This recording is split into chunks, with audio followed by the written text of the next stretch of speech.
What, with Cynthia? It was good. So you're gonna see her again? Actually, we're talking about tonight. What was happening? DOA in the alley. Day manager saw him. Plus some waitress worked a double shift, maybe seen something. Where's she? Where's the body? Go in the alley.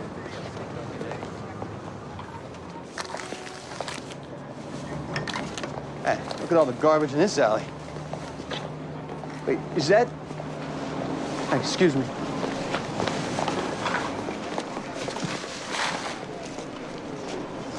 You see who this is? Yeah, it's your homeless guy. It's Nicholas. Wait, how's he get here when he's supposed to be in a cell at the station house? So I see the bum out front, try and wave him off so Len don't flip out. After Len, 86th. Len's in back opening boxes, comes out, finds him telling the customers, don't eat the meat because it's still got feelings. Len doesn't like that. No, Len grabs him by the neck, takes him around the corner. Now, I know he still had the box cutter, but I don't know if he'd kill anyone.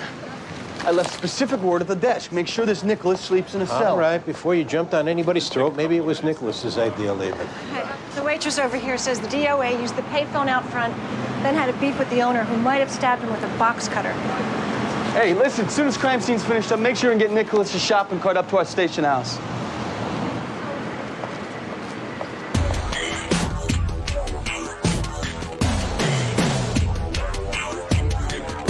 Hey, Sarge.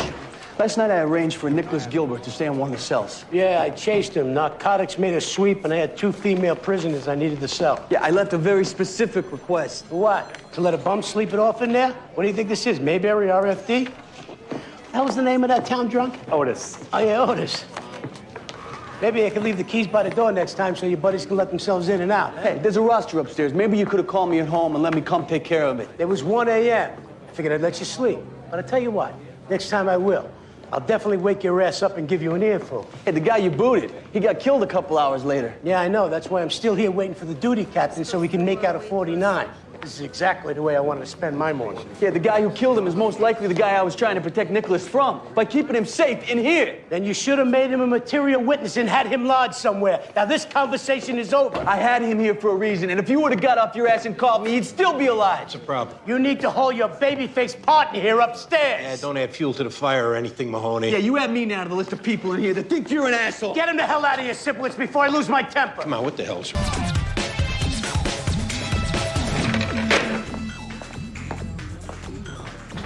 Guys?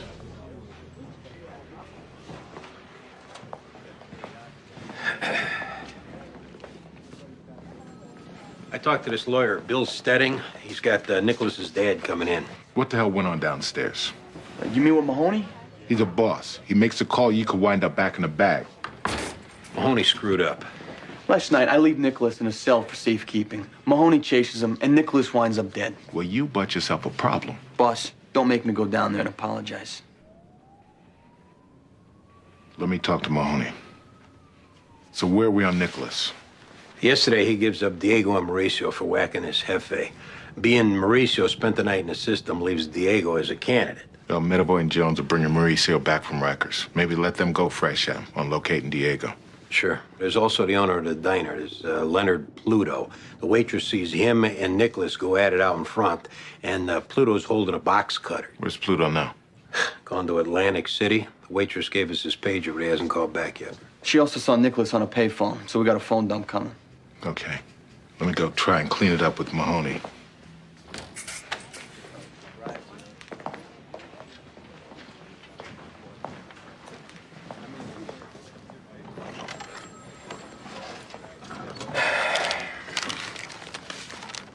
Listen to this one. Dear Nicholas, I'm writing to ask you one more time to let me help. You know I would give my own life if that would make you okay. If you won't call me, please call Bill Stedding. His number's on the card. Love, Dad. Put him someplace better. Maybe his dad gets to see him other than at the morgue. Found the box cutter in the kitchen, stuck behind some cans. See any blood on it? Nothing visible. Crime scene sent it to the lab. I'm gonna go check the stop and frisks and see if anything jumps out.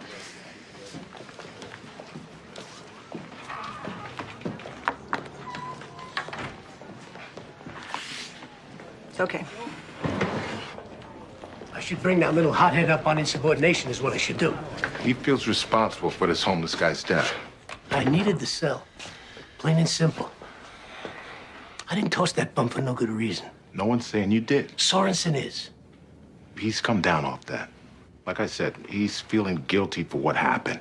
Plus, he's been going through some personal issues. Yeah? Oh, boo-hoo-hoo. It must be a rough transition going from banging Franco up in anti-crime over to banging Russell. People got eyes around here. Did I come down to talk about that? Did I need to have Sorensen call me an asshole in front of this whole station house? Screw him. Nice 5-day rip might do him good. A couple of years ago, I came down looking for a voucher. Now I recall finding a couple of flutes in your desk drawer. Did I bust you for it? Or did I pour it down the sink and leave it at that? Other than reminding you it wasn't 1965 anymore. So why don't we keep this one in the family, too? That booze. Later, I came to you. And like a man, I gave an apology. You can expect one from Sorensen.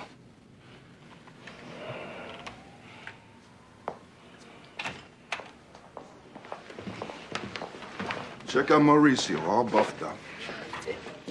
Got himself a shave, a haircut, good meal in him with all those essential vitamins and minerals.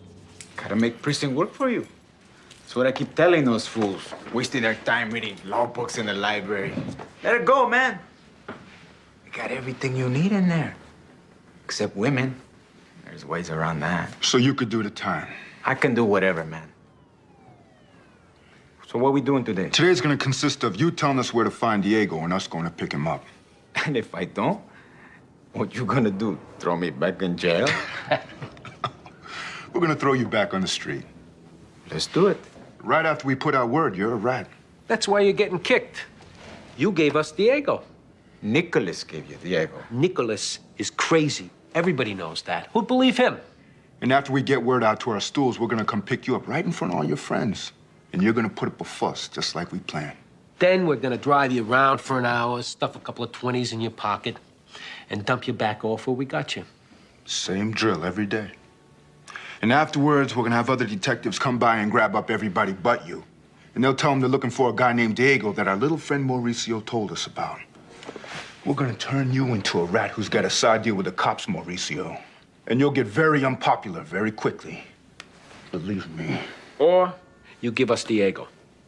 His full name and where he is. He gets rung up for killing Jefe, goes upstate, and you'll never see him again. And you're back on the street, my brother. The wind beneath your wings. Yeah. All right.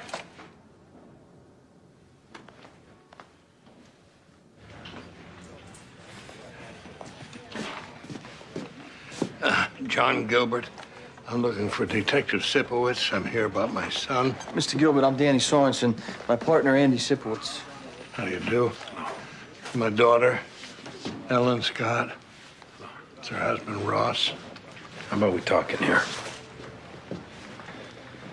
Is that Nikki's? Yeah, that's his card.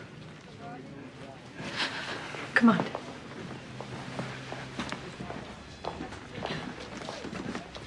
Mahoney will drop it, but he wants an apology. As soon as I can get to it. Make it good.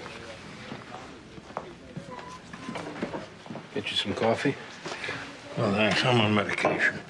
My father has cancer, but he's gonna beat it. We're sorry about your son. Who would do such a thing? Why would anybody kill Nicky? He got stabbed in an alley. We're looking at a couple of leads. This is so awful. You should have known him before all this. He wouldn't hurt a fly. When was the last time you talked to your brother? About 6 months ago, he was living behind an abandoned building, but he moved since then. He moved a lot. Last, he was staying under a bridge. We tried to find him for Christmas, bring him home for dinner to our place out in Short Hills. Would have meant so much to my dad. That the last time you talked to him, Russ? Yeah, same as Ellie. I never got to know him, really. Nick was already pretty far gone when Ellen and I started going out, so... What happened to him? You don't mind my asking? Freshman year at Brown, he stopped going to class. Got paranoid, started mumbling to himself. wearing heavy woolen gloves and a hooded sweatshirt, even when it was hot, and sunglasses, day and night sunglasses. We thought it was a phase. We thought it was adolescent disaffection. Oh, it was so hard on my wife. Yeah, I bet. You don't know what it's like to lose a son. I lost mine when he was 24. I'm sorry, Detective. I don't mean to imply that I had a monopoly on grief. No. Sometimes it feels like that. Worst thing was, he didn't have to die like that, die like a dog. He could have used some of his money and at least have been comfortable. But Nicholas had money? When my wife died, she left enough for Ellie and Nicky to set them up for life. I begged him. I said, get a place, live in, help. I guess he had to be out there. I'm not feeling well. I have to go now.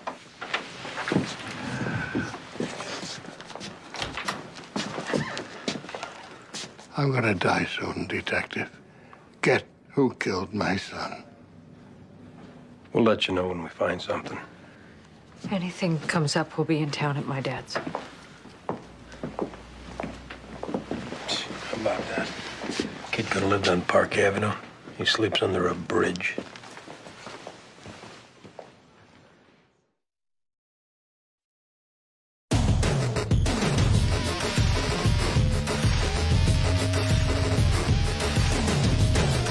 I got Leonard Pluto coming in. He called from the road halfway to Atlantic City. I told him there was a problem at his diner. Anything on the box cutter? Still waiting on the lab. Just came off the facts. That dump from the payphone Nicholas used shows a 7-minute call to Short Hills, New Jersey at 2:30 a.m. Number being the home of Nicholas's sister Ellen and her husband Ross. Means someone must have talked to him.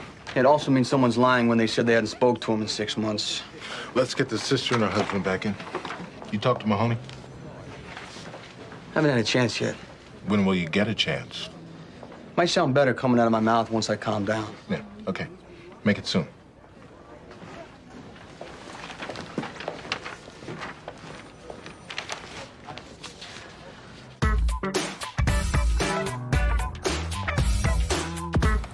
Little hanky-panky going on with a couple of our co-workers, I guess, huh, D? Although, what I gather, I guess it's over with. Well, I'm staying out of it. Yeah, me too, absolutely. Their business, right? It ain't mine, that's all I know. Yeah. Lesson to be learned there, I'll tell you that much. I had to tell that ADA Haywood to quit hassling me for a date already. You're a piece of work. Why don't you ask her out? What? Both single? Both black? Don't give me that. Come on. Have you thought about it? I think about a lot of things, Greg. So you have. Don't. Why? Don't. Okay. All right, this is him.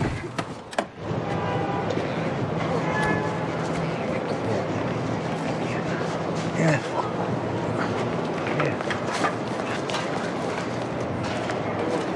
How's it going, Diego? I'm not Diego. Hey, don't get bashful on us now. I've been called Diego. Get your hands out of your pockets. Is that a crime now? Easy, you may never find out.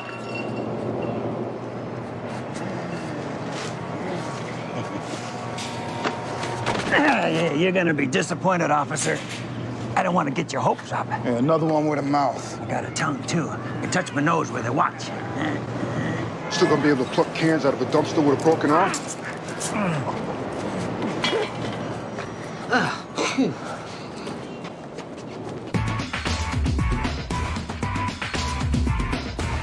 We appreciate you coming back on such short notice. Does that mean you have some idea who killed Nicky? Yeah, we're working on it. In the meantime, we have a few questions for you. Fire away. Last night, before your brother got killed, you made a call on a payphone to your home number in Jersey. How come you didn't tell us about that? Nicky called our house? There was no message on the answering machine, not even a hang-up. Well, the call lasted 7 minutes. It means that he had to talk to somebody, or at least somebody had to answer the phone and stay on the line, even if all they heard was him breathing hard. I'm sorry, there's just no way that Nicky called our house last night. There has to be some mistake. No, it's not a mistake. You talked to him? You were sleeping, and he sounded upset. You say what he was upset about? Well, he didn't exactly make himself clear, you know. Paranoid non sequiturs about alien birds, poison food, some guys he was afraid of. Heffy, some other Latino name. I said to him, please, now I got you on the phone, please, let me come and get you. But he wouldn't say where he was. Or if he was trying to tell me, then I couldn't figure it out. But I didn't have a clue that he was really in trouble. So how come you decided not to mention this before? When he turned up dead, I didn't have the guts to tell my wife or her dad. It wasn't you who made Nicky crazy or put him out on the street. It was just a matter of time before something like this happened. I wish I would have gotten them.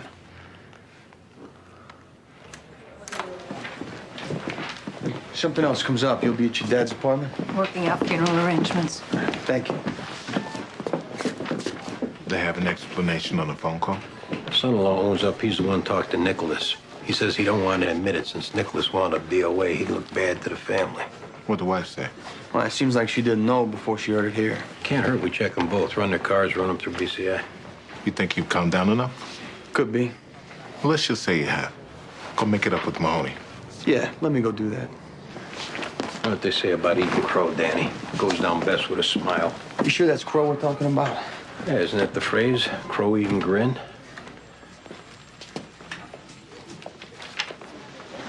I'm looking for Detective Russell. Next floor up.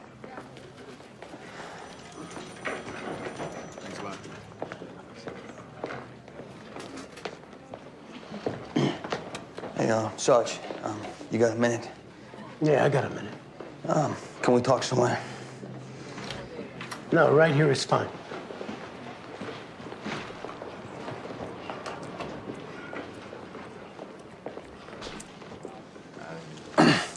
I was out of line earlier. You're damn right you were. And I'm here to apologize. Yeah? Well, look at me then. I'm gonna have your eyes checked. No, I see him. I didn't know that guy was in danger for his life. You didn't put that in your note. Sergeant Clancy, who was working the 4 to 12, I told him the deal. And it was my understanding he was going to relay that to the sergeant working 12 to 8. I figured that, with my note, would cover it. I was pretty busy in here last night, and I guess I didn't hear all the particulars from Sergeant Clancy. I guess not. Either way, this falls on me. This don't fall on nobody. What happened.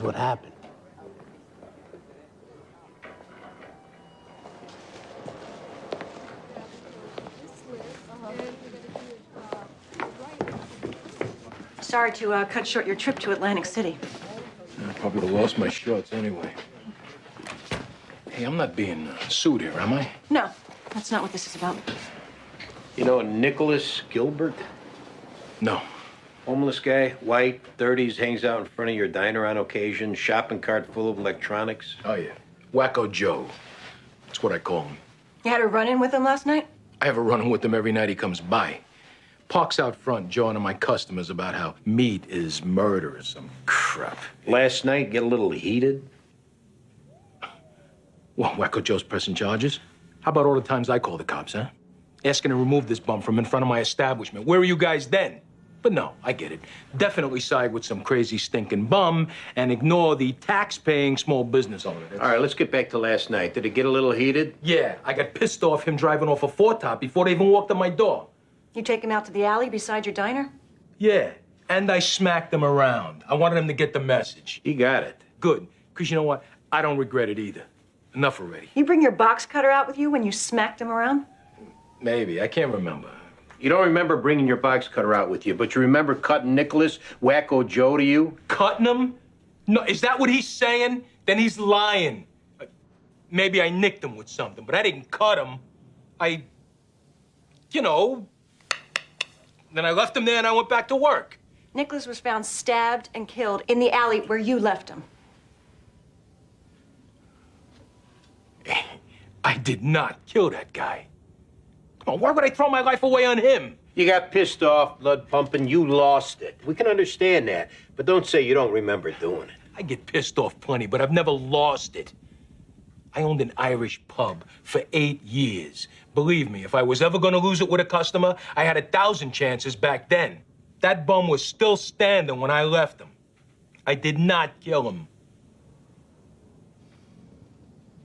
This is your problem. We got witnesses that saw you strangling Hefe under that bridge yesterday morning. You guys should paint this room yellow or something. It's depressing. So what you're doing, Diego, other than entertaining us here and me holding my sides because you're so damn funny, is you're making us go with the version our witnesses are giving us. And that's plenty to put you away. You got a chance to help yourself here. Tell your version of what happened with Hefe. Maybe you were provoked. What you fine gentlemen don't understand is I know exactly what's going on. I know who said what, and I know when they said it. Nicholas, Mauricio. Ooh, how does Diego know that? Because Diego can see for miles, and what I see is a whole lot of nothing. So if it makes you boys happy, go ahead and take out your bag of tricks and perform for me. I won't be offended.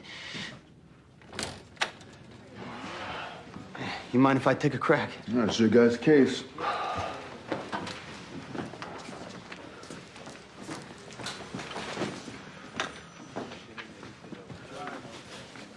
We better get Andy. Look at me, Diego. You're gonna cop to killing Hefe. You're a very unhappy person. Here we go. Here we go. Did you strangle Hefe under the bridge yesterday? First, we gotta talk about this unhappiness that's eating away at you.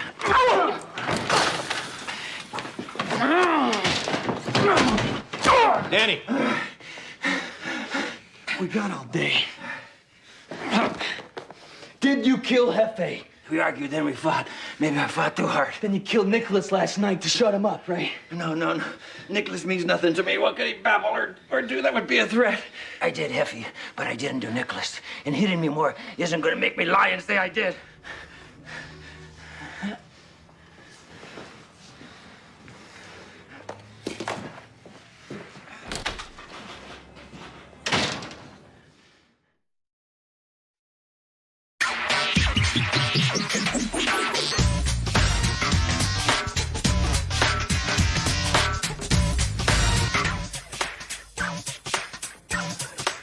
Two DOAs, apartment East 13th. You're up. Yeah, I talked with that diner owner, Leonard Pluto. Admits smacking Nicholas around, but swears he didn't kill him. We're waiting on the ME to say if the wounds are consistent with Pluto's box cutter. All right, hold off going to the DA till we hear from the ME. You want me and Greg to go with Diane, boss? What else you do? Well, Andy and Danny took over on Diego, so we're more or less free. So I guess you answered your own question. That mean we should go? Come on, Greg. Could have just said yes. Gotta go with Diego. Got a statement here. He gave it up on Hefe. What about Nicholas? Says he didn't kill Nicholas. We got son-in-law coming back in. So I'm assuming everything's clear with you and Mahoney. Yeah. Good. Hey, John, any chance you could look after Theo again tonight? You've got another engagement? As a matter of fact. Is this the same woman? If you don't mind my asking. It's the same. Can you do it or not? Sure. No, I'll get some new puzzles. I say 7 o'clock. With bells on. Mr. Gilbert, how you doing? Anything about Nikki? Nothing solid yet. Have you got a minute to talk about something unrelated? Yeah, sure. Come on.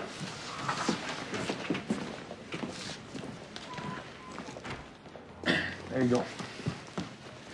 I need your help. Didn't know where else to go. Well, that's okay, Mr. Gilbert. What's on your mind? My wife died 5 years ago. My poor dear boy is stabbed to death in an alley. My daughter's married to a degenerate gambler, substance abuser. What is it you want us to do, Mr. Gilbert? You see, the kids' trust gives them their money when they hit 30, like Ellie just did. The last 2 years, she and Ross have borrowed so much against it, there's just $500,000 left of the original 3. Now, with Nicky gone, his part goes to her, so she and Ross will piss that away, too. Why don't you change the will? It's my wife's will, Detective. The trusts are inviolable. I'm the executor, but anytime I try to put my foot down, Ellie stops talking to me. So I was thinking Maybe you could arrest him? Arrest Ross in regards to this drug use? No. I was thinking maybe you could arrest his bookie, Bogo. Bogo? Last year, so Ross didn't get his legs broken, I filled a gym bag with $300,000 cash for this Bogo. And 10 days ago, he calls me, says Ross owes him another $350,000. So you're thinking if we arrest this guy, then Ross won't have to pay him back? I'm thinking I've got to do something or Ross will piss away her entire inheritance. You got a number on this Bogo? I've got his pager. You think Bogo could have had something to do with your son's death? I just don't know.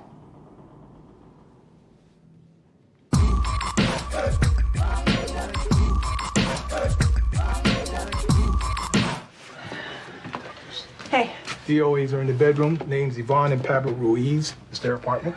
who called it in? Super. I'll talk to her. Well, I'm Detective Jones. I don't got all day. I got 2 drains, 6 light bulbs, and a clogged toilet to deal with. Hey, lady, we got 2 people dead in there. Don't call me lady, all right, pal? I'm just saying, I got work to do. Yeah, well, I'm not on vacation here either. Now, you and me are gonna talk.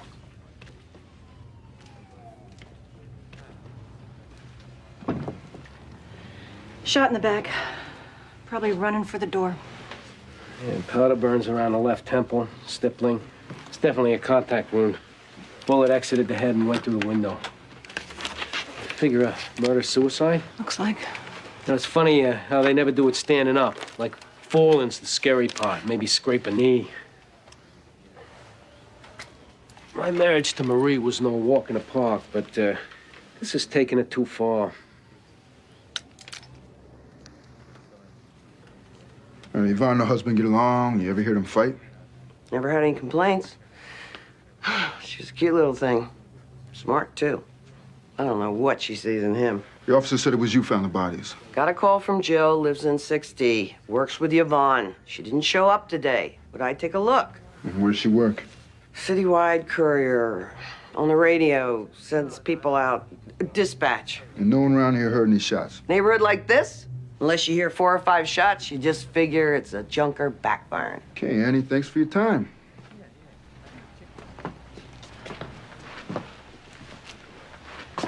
After crime scene gets finished, get this computer to Taru. Have them check out the hard drive. Look at this. Yeah, the super said wife worked dispatch at Citywide Courier. Yeah, isn't it the same place where Harry Denby works? Yeah, it's a big company, Greg.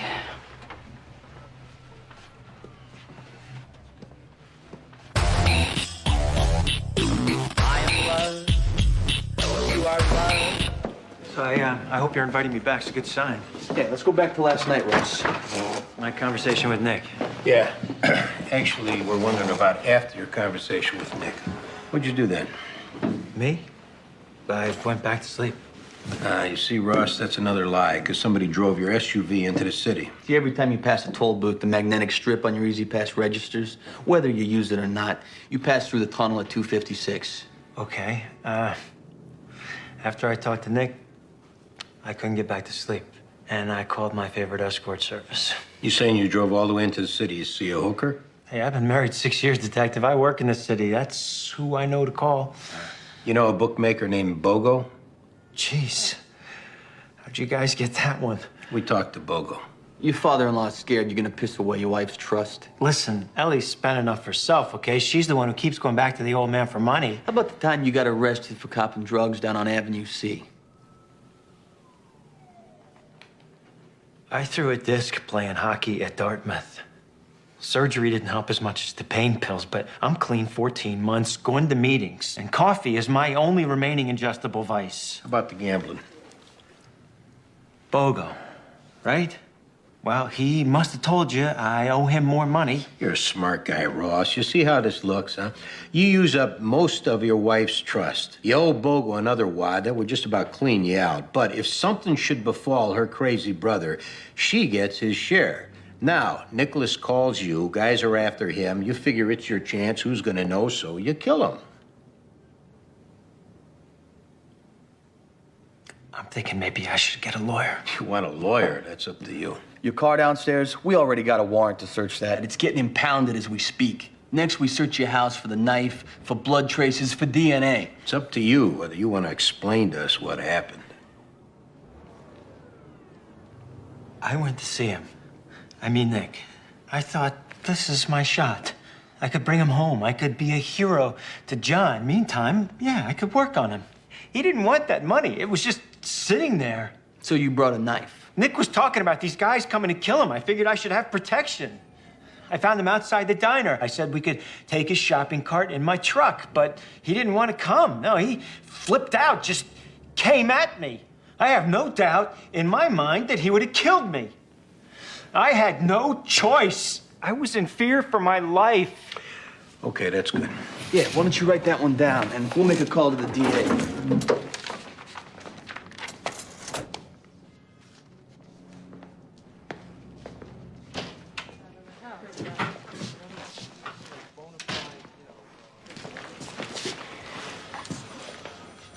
This guy in there thinks he's putting one over on us dumb cops with that story. Try and relax, Danny. I can't. I feel like I'm involved. Yeah, I got that. Are you saying you never tuned anyone up that you knew was guilty? The point is, that's all it was. Not about getting out your frustrations, losing your head. I don't think that's what I was doing. Okay, then. As long as you know the difference. I just said I didn't.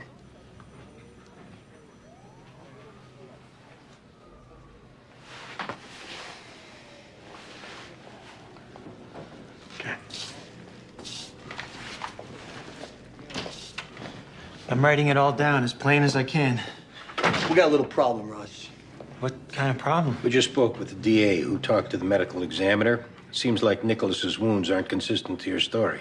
What do you mean? He's got cuts all over his fingers, which the ME makes as defensive wounds. Plus, he's got 2 entry wounds in the back. That don't match up too well with your claim of self-defense. I don't know if I'd want to go up against the jury with that. Not on a charge of murder 1. You gotta help yourself here, Ross. How? Try the truth. You had pressing debts. You were getting threatened. You got a drug problem. You weren't in your right mind. I have never done anything remotely like this before. No, you'd probably never do nothing like it again. I'll make a statement explaining how it was just some insane spur-of-the-moment thing. That's probably your best tact. Would you talk to my wife and her dad about getting me a lawyer? Sure, we'll do that. Now write the truth.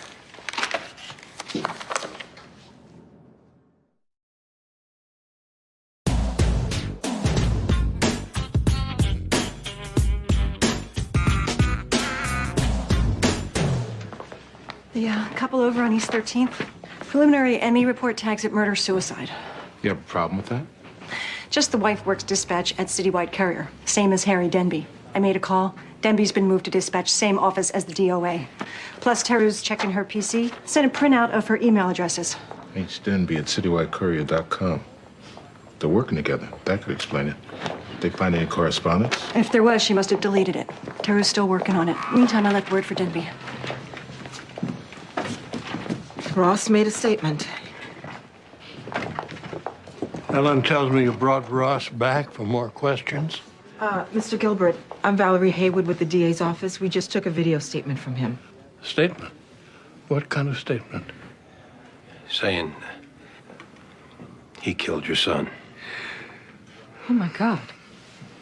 I told Ross I'd ask you for him. He wanted help getting a lawyer. Ross wants us to help him get a lawyer? He's gonna have to kill me next. Now, that's your answer, Detective. Tell Ross he's on his own. I'm sorry for your loss. Daddy, I'm so sorry. Thank you for all your help. Oh, Detective, Nicky kept a photo of the 2 of us. Did you see it among his things? Considering Ross has already given a statement, I don't see how it could hurt. 15 squad. If you can find it. Let's just Detective Sorensen, phone. Sorensen. Is this the one?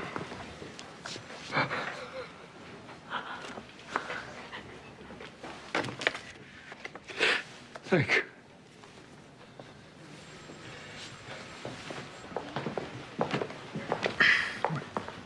You can't tell me on the phone? No.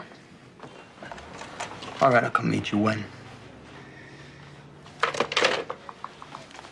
is Denby. He's outside. He wants to see me alone. That's probably off my leaving him 2 messages about this DOA he worked with at Citywide Courier. Diane, I'm not moving in on your case. He asked to talk to me. You want me to see him or not? That should be me he's talking to. Then by all means, you go down and talk to him. The DOA's name is Yvonne Ruiz. She and her husband look like a murder-suicide, but she's got Denby's email address in her computer. You got it.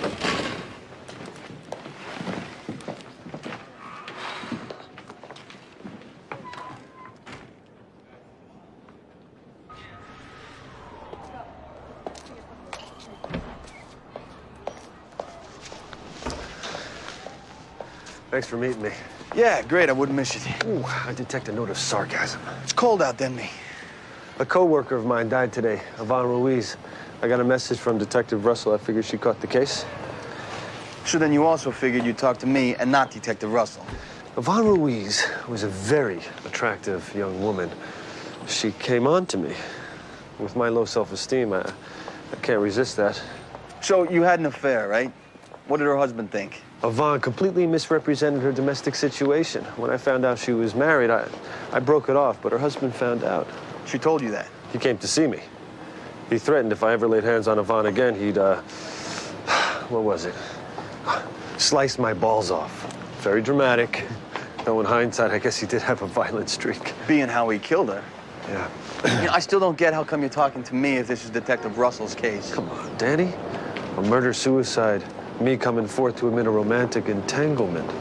Considering my past with Diane, it could get messy. What's with these veiled comments you're always making, Denby, huh? Why don't you come out and just say what you mean? She's your girl now. I can't reveal to you any of her mysteries or talents that you haven't already discovered yourself. Though I must admit, with a gorgeous woman like Diane, I am tempted to compare notes. I'm not. Perhaps some other time.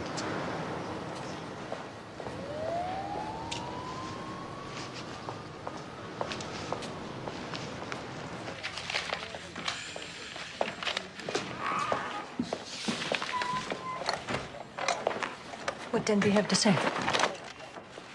He was banging the DOA. That's it? You mean other than reminiscing back when you and him used to play bouncy-bouncy? And you believe that? Whatever, Diane. Doesn't matter. Oh, it doesn't. None of my business. You know what, Danny? Grow up.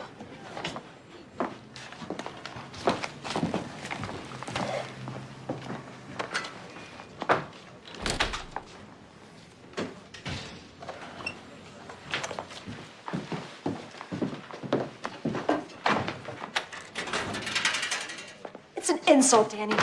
You really think I'd sleep with someone like Denby? I don't know, Diane. All I kept hearing about is how you were still hung up on Bobby. And you think that was all crap? I don't know what I think. You're being such an asshole, Danny. I'm an asshole. I'm sorry things didn't work out with us. Doesn't give you a license to act like a 2-year-old. Yeah, and whatever troubles you've had's no excuse for you acting any way you want now. I don't owe you an explanation. Good, because I'm not listening.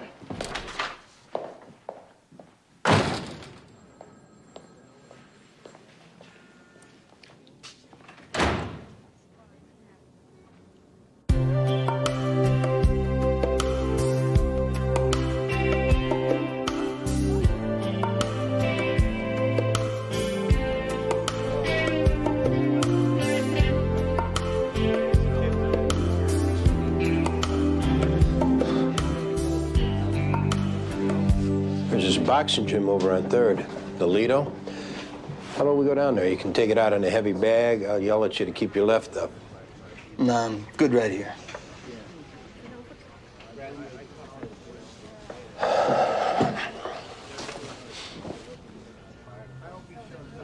You're heading for trouble. The only question is how deep a hole you're gonna dig, and if it's gonna end up being one that you can't get back out of.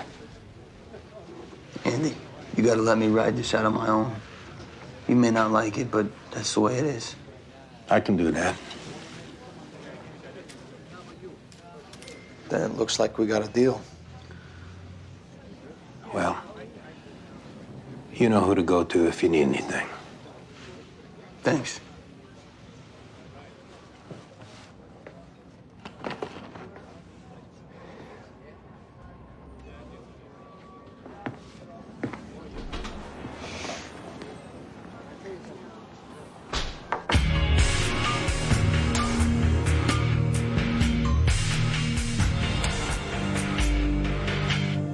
Uncle Eddie warned me About what?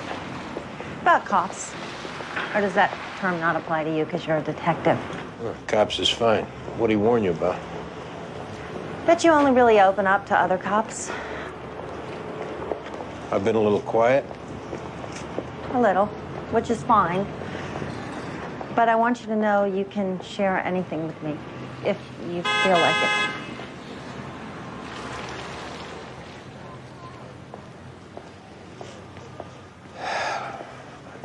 My partner, he was seeing somebody.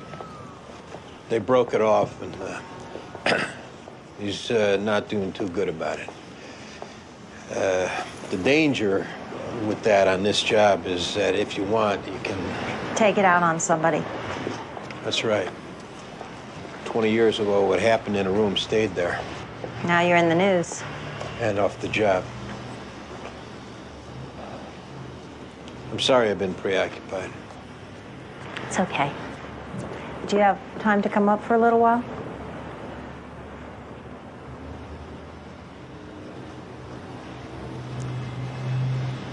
I got a babysitter who's waiting. Go home. I had a great night, though.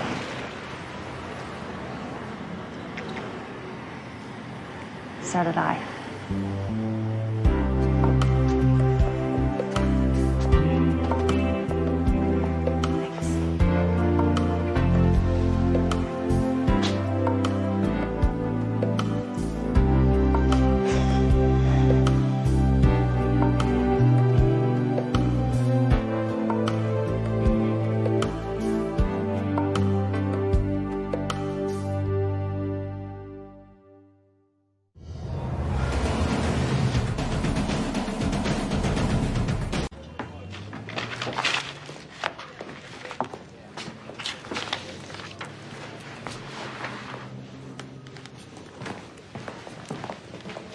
My office.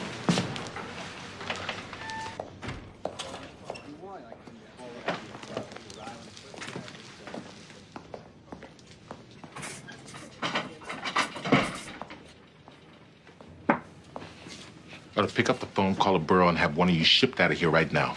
Boss. I don't ever want to see a display like that in my squad again. You won't. No, absolutely not. This is why department policy precludes relationships between cops working the same precinct. There's no relationship.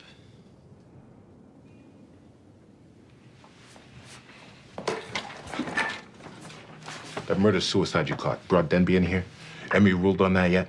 Yvonne and Paula Ruiz, he's waiting on us before he makes a determination. Yeah, you worked that with Sipowicz. And if you could behave yourself, you can work for now with Jones and Medavoy. Any more screw-ups, you can be thinking of a good place to transfer. That's it.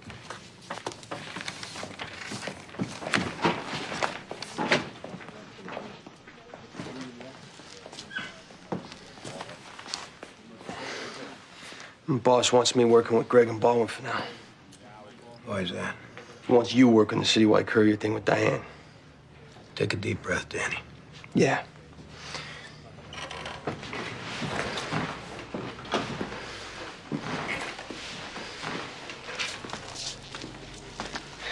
Want to fill me in on this? Talking about the case? Yeah, the case. This Yvonne Ruiz worked dispatch at Citywide Courier. She and her husband, they're an apparent murder-suicide. Denby came by last night to get out in front of how he'd been banging Yvonne, but didn't know she was married.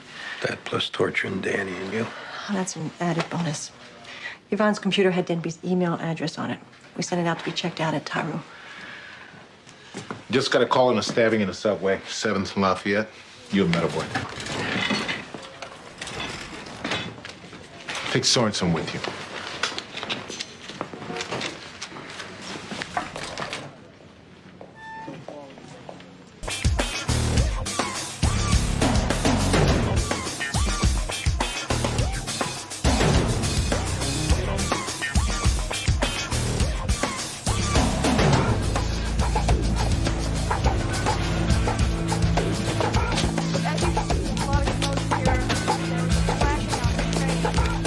Bottom feeders. Yeah, you better watch your bottom.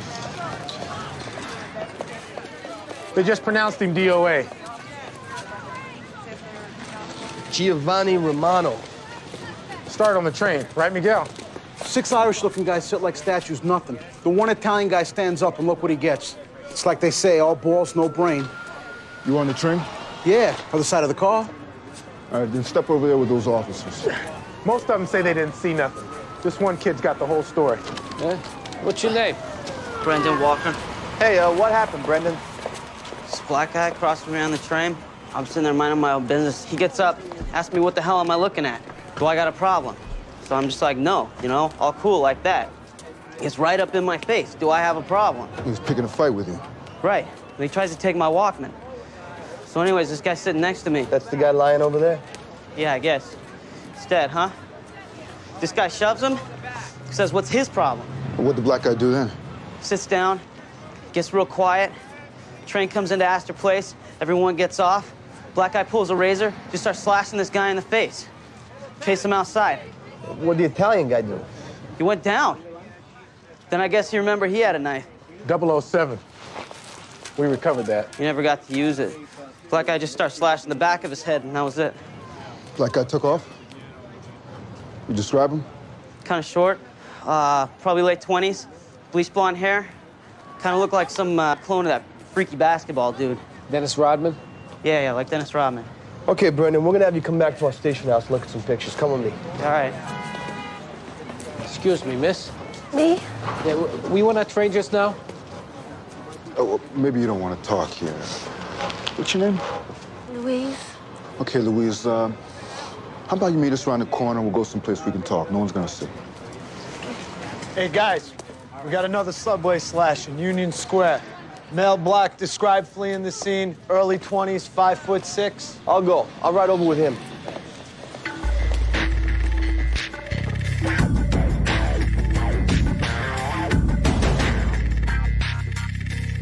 Hey, Detective Gilmore from Taru. Here to see Detective Russell.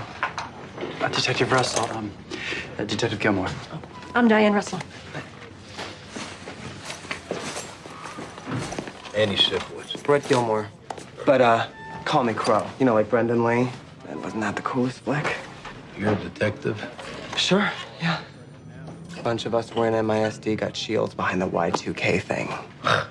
Thought you guys took a collar off that scam. How much department spending overtime on that? $2 million. But the clocks hit midnight. No disaster. 100% compliant. Yeah.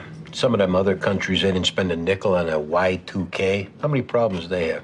I'm guessing you found something on that computer? I did. There's a secret file. Secret file? Yeah. It seems like this Yvonne lady, she's been running some sort of covert distribution out of Citywide. Any clue what kind of distribution? No, we haven't been able to figure that out yet. You find anything in there on Harry Denby? A couple of emails been deleted. Oh, one of them is really sick, like, reverse. Got printouts of everything in the file. Plus, anything's been deleted off the disk. Coffee room open? Uniform's bringing in another witness. Have him take the guy up to anti-crime. The names and dates could be names of employees. Leroy Jackson, Roberto Hernandez. Yeah. It's cool, huh? Thanks. Take a ride. See if any of these mutts work the citywide. Thanks for all your help, Crow. I wasn't on a train. But you saw something. And the way you were hanging around definitely looked like you wanted us to know. I saw him You saw the guy. on the street. It was awful. He was just cutting that poor man's head. And every time he'd swing his arm, it'd open up red. You describe him? He was kind of short. He's real skinny. Hair's dyed blonde. He had on a light blue shirt and jeans, ratty old sneakers. We catch this guy. You think you could ID him? Oh, I really don't know. Yeah, well, let's not worry about that just now. There's a sketch artist in the house. You think you could work with him? I'm not sure. Well, we could compare what you come up with against a description from another witness. See if we got a match. I'll try. Okay. Good, Louise. Meantime, we'll take you up to anti-crime. Have him show you some pictures. See if you recognize anyone.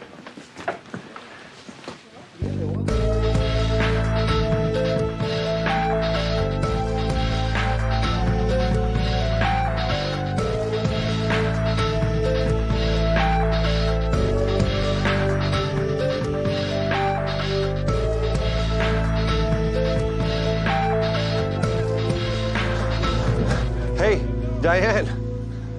Excuse me. Good to see you. I was just at your squad yesterday. I heard. So I assume your visit here is in regards to poor Yvonne Ruiz and her husband. Yeah, we're asking questions. Where's our Danny boy? He's out working something else. Oh, so then this is your case. I feel terrible. What went down with Yvonne, jealousy is a powerful thing. Mm. You know, I don't think you're going to find anything out here aside from what you already know. You know the job, Denby.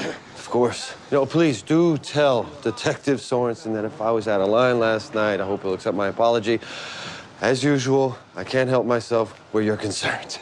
That would be between you and Detective Sorensen. Like I said, jealousy's a powerful thing. There's nothing to be jealous about. Danny and me, we weren't good together. So then the field remains open. If you want to put it like that. I don't want to make any overtures until I can put together my best offer. What does that mean? No, nothing. Maybe there's just too much water under the bridge for us. This doesn't sound like you, Denby. Considering Yvonne and all, you coming off a relationship too, maybe we should just give it a little time. You know what, I gotta go. But we'll talk.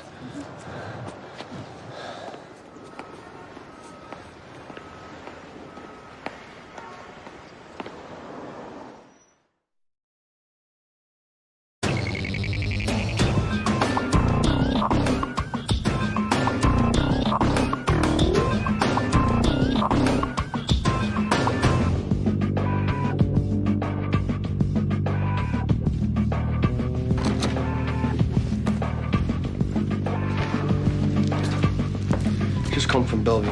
The other slasher victim, he's likely to go out of the picture. Do any talking? Oh, he's comatose. No one else got a strong look at the perp. Yeah, well, we got a sketch out there. Both Brendan and Louise think it's a good likeness.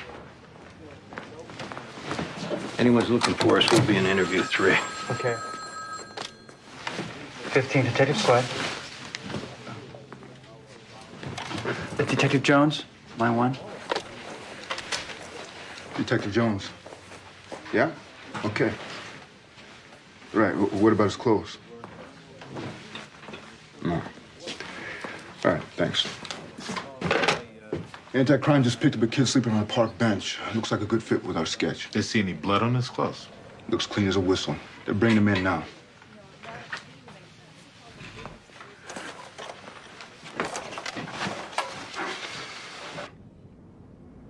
Leroy, that was your name we took off Yvonne's hard disk. You're gonna want to be out in front of this one, Leroy. This is gonna be a freight train.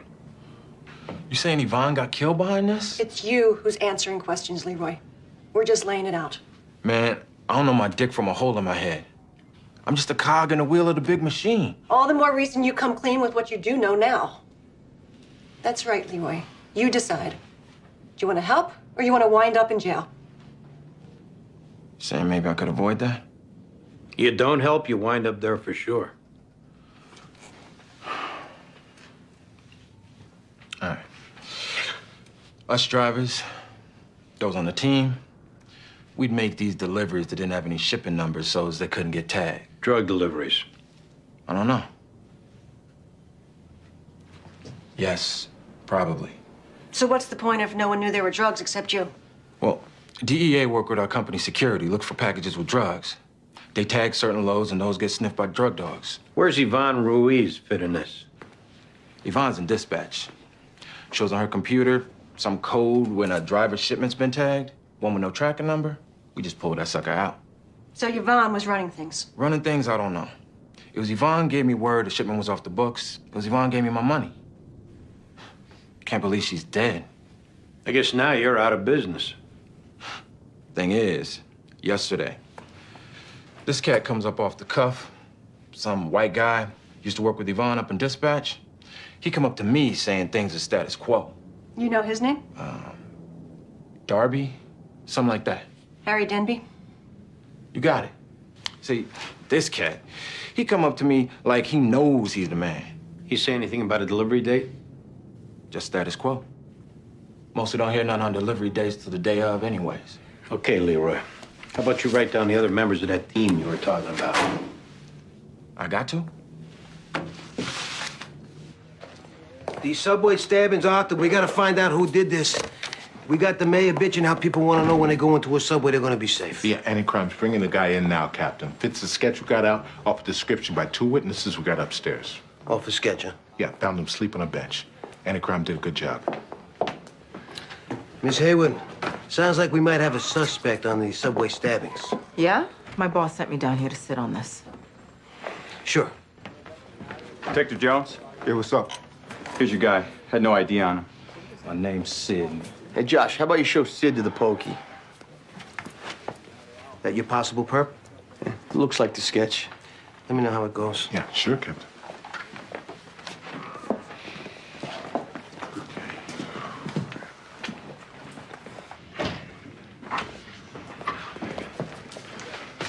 Where were you this morning, Sydney?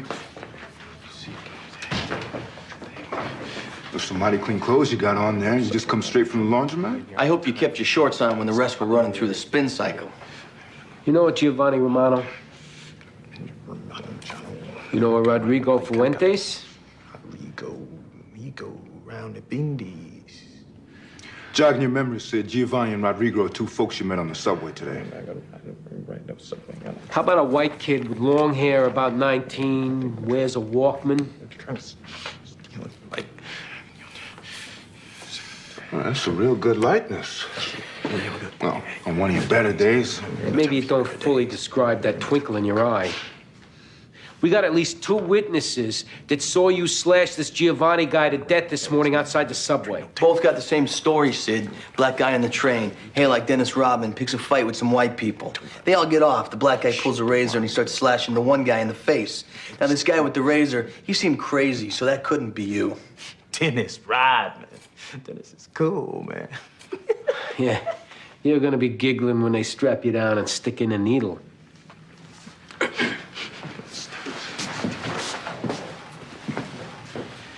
When I was in narcotics, I had a guy on angel dust. It was like halfway to Mars. I couldn't make no connection. What worked was invading his personal space. You mean like get right in his face? Look him right in the eye.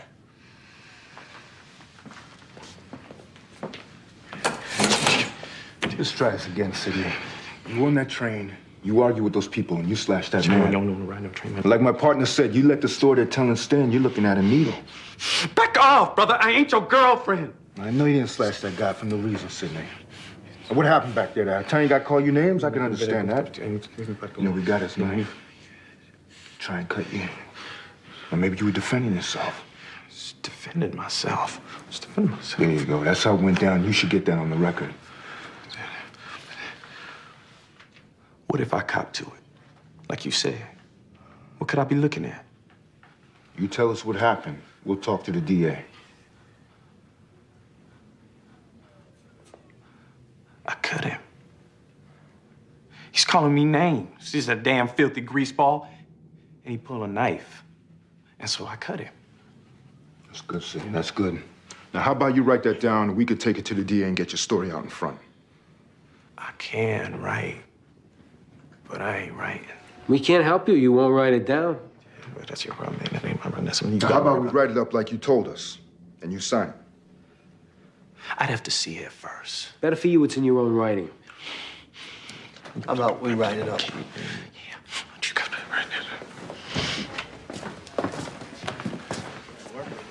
He signs, he puts himself on the scene.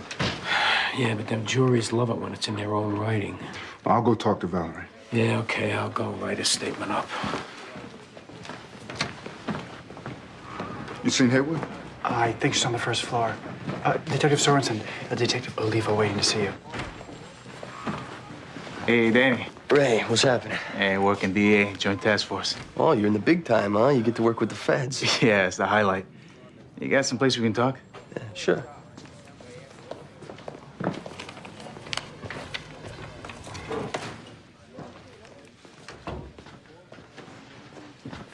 I heard JB's dead. Yeah, he OD'd. Junkies. It's tough, you know, when you get close to a snitch. So you probably didn't come down here just to catch up. Well, the thing is, you guys are getting in the middle of something we've been working on 8 months. What's that? Colombian dealers. DA's got an agent infiltrated their organization. How are we in the middle? Some stuff comes in, goes out through Citywide Courier. Uh-oh. Yeah. Big smack shipment just came into JFK, sitting in a warehouse. Joint Task Force is planning a controlled delivery to this Yvonne Ruiz. Yvonne, who just turned up DOA. Plus, all of a sudden, there's a new player. Come up on a phone tap. Ex-detective named Harry Denby. That's the other reason I come talk to you. Off the record. You dug up Denby's personnel file. We also put an occasional tail on him. Took him here last night. Being he's an ex-cop, you don't want to keep too close to tail or he'll make it. We don't see Denby as a major player here. We're trying to figure out how he does fit in. If Harry Denby's got to do with this, you can bet he's a major player. The thing is, I'm not working that case. It's best if I hook you up with my partner. Whoa, I'm here freelance, Danny. I'm working another homicide. Guy's in mid-flip. You say I can trust your partner? I'm gonna take that to the bank. Absolutely. I'll get him.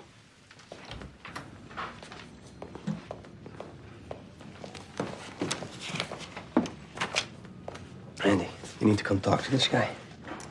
Guy that was sitting at your desk? Yeah, he's a Joint Task Force detective. I worked with him in narcotics. Came in to talk to me off the record and how we're getting in the way of an undercover operation. Maybe off that citywide thing? This about my case? The guy had preferred dealing with me. I told him I could pass him on to my partner. Danny, no one's talking to this guy without me. Fine, you can take your chances. Does he talk to you or not? We'll take our chances.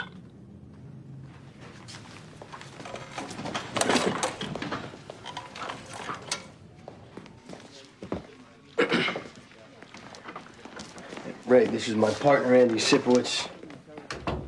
This is Diane Russell. It's her case, Ray Olivo. I wasn't planning on a conference. That's okay. We can just go back to running our case. No. I think we can work to our mutual advantage on this. I'm glad you see it like that. Joint Task Force is planning a controlled delivery any time now on a shipment of heroin, sitting in a warehouse in Brooklyn. Controlled delivery. A task force got a DEA agents infiltrated the Colombian operation. Your murder-suicide, Yvonne Ruiz, she was set up to distribute some of the smack. Now we don't know who's coming. That murder-suicide, we're not 100% sold on that. That got anything to do with Harry Denby? Our surveillance on the Ruiz apartment picked up Denby coming in, going out that afternoon. You saying we can have that? It's still not enough to lock him up. We'd ask you not to move on him till after delivery. You'd collar him then. Could persuade him to testify against the dealers. We figure it's Denby who's taken over the distribution. Well, you got evidence on that. We'd like to see it.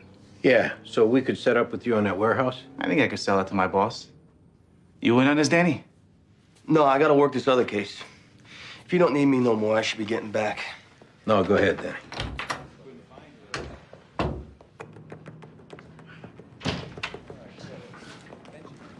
This guy's wackier than me. How you doing, Sidney? Okay, good. Wrote a statement for you. What you talking about? We're talking about you signing the statement that says what happened with that guy on the train. Sidney, the guy on the train you told us called you names and pulled a knife on you, so you cut him? No, no way, brother. I ain't seen nothing like that. You didn't say how a guy pulled a knife on you, so you had to defend yourself. Me? No. Y'all crazy. Sidney, you don't work with us, we can't help you. Then it's your story against the story of all those white people who say you killed this guy for no reason. Hey, just get on up out my face, because I ain't got nothing to say to you. Ow! Ow! How about you take off your clothes? Say what? You said take off your clothes. What the hell for? What, you got something perverted in mind? Because I ain't like that. Just do what he tells you, never mind what for. I ain't getting naked. Y'all ain't doing nothing in my butt. Hey, you're not in position. You're telling us what you're gonna do or you're not gonna do, Sidney. Now take off your clothes. Man, just give me a damn lawyer. Yeah, we'll get you a lawyer, you gut skunk. What the hell you want with my shoe? What's this here, huh, Sidney? Huh? Something I stepped in. The hell should I know? Yeah, we're sending that to the lab, and that's gonna be blood that matches the guy you killed today. And then we're gonna stick you in a lineup, and we're gonna bring 2 witnesses that are gonna say you killed that guy. And then you can have your friggin' lawyer there while you get arraigned on first-degree murder. Only way you could help yourself now, Sidney, is to tell us what really went down and make a written statement. I ain't writing nothing. Go ahead. Do your stuff up my butt. Do your pervert things. Let's get this guy some clothes, because we're gonna send his clothes and shoes to the lab. You're under arrest, Sidney. You're gonna stand in a lineup.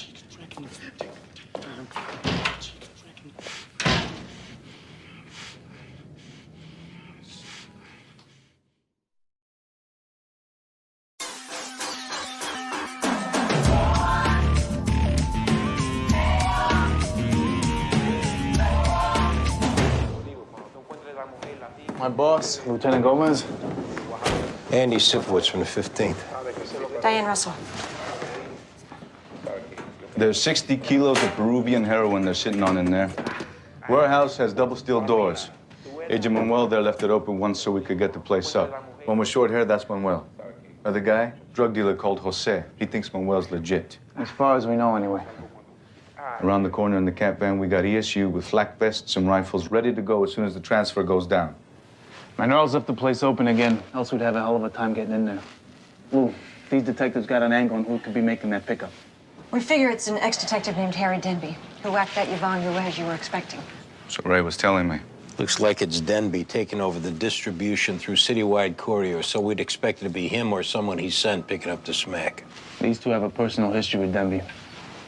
You worked together? No, not exactly.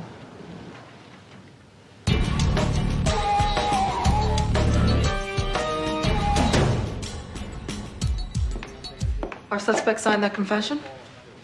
Not exactly. What does that mean, not exactly? Here's our witness. This is Brendan. I'm Lieutenant Fancy. This is ADA Haywood. Hi, Brendan. Yeah, hey. On the other side of the shade, there's a two-way mirror. They can't see us or hear us. I'm going to lift the shade. Tell us the number if you recognize anyone. Yeah, I recognize someone. I say a number. Okay.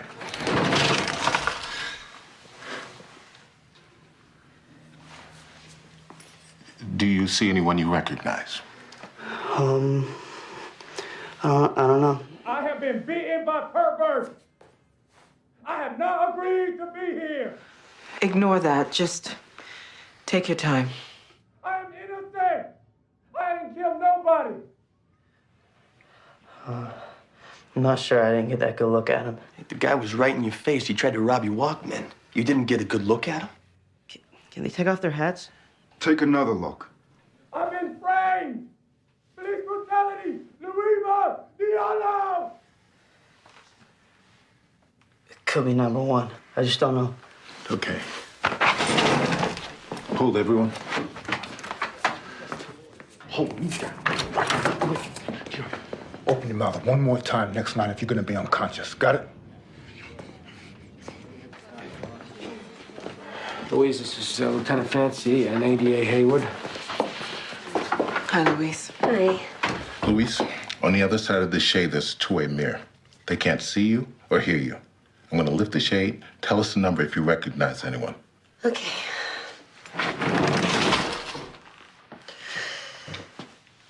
Do you see anyone you recognize? Number 4. Where do you recognize number 4 from? This morning on the street, he's the guy who cut that man's face. You sure? Okay. Thanks, Luis. Let's go someplace and talk.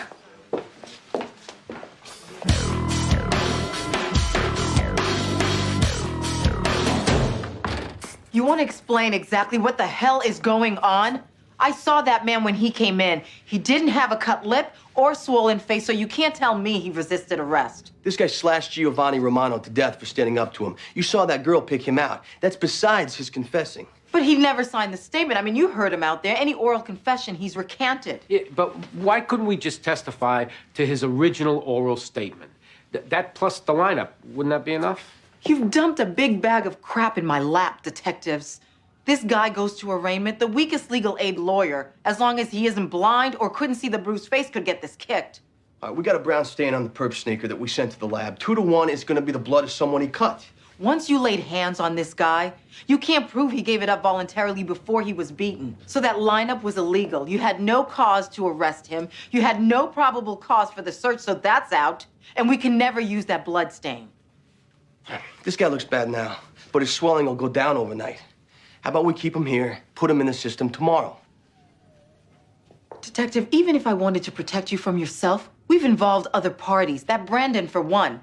Any decent lawyer can unravel this. No, I'm saying, on behalf of the DA's office, we don't want it. Meaning what exactly? Meaning I can't write it up. So we kick a double murderer? That's not my fault. Develop some independent evidence, come back to me, and I'll write it up.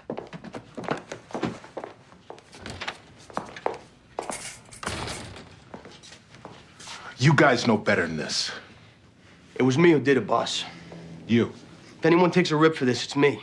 Greg and Baldwin had nothing to do with it. Captain Bass is gonna hit the roof. When he hears we have to kick this guy off him getting tuned up. Yeah, meantime, I'm gonna head down to that warehouse where Andy and Diana set up on Denby. You're not going anywhere. Hey, Burl can deal with me later. I'm going down there. Danny, go sit at your desk.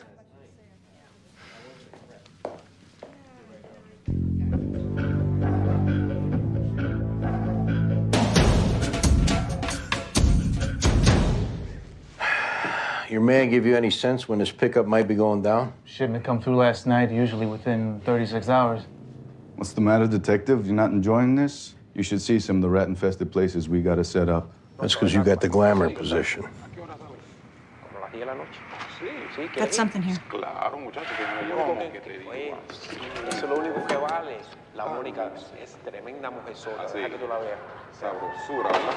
Hey, Jose, what's up?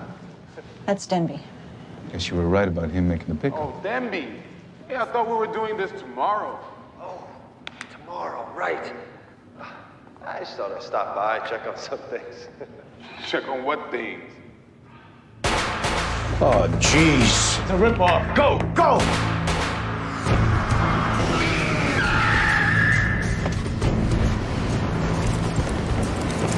Don't shoot! I'm a cop! Can't get in! We need a carbine saw!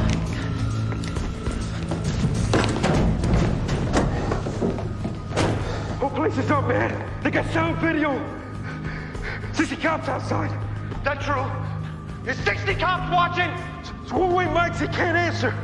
Anyone out there tries to come in, I blow this cop's brains out. Now my cell phone is 555-0147. This place is up, you call me.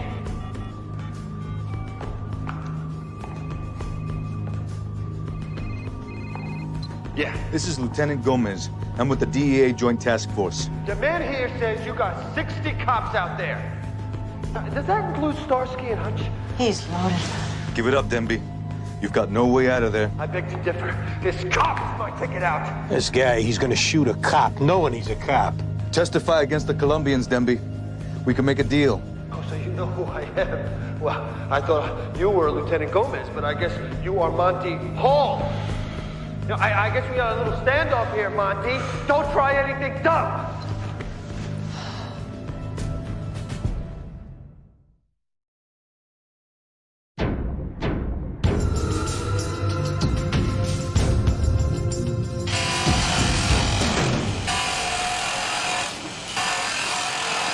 I can hear you trying to cut through the door out there. Either you don't give a damn about what happens to your man here, or you must really be stupid.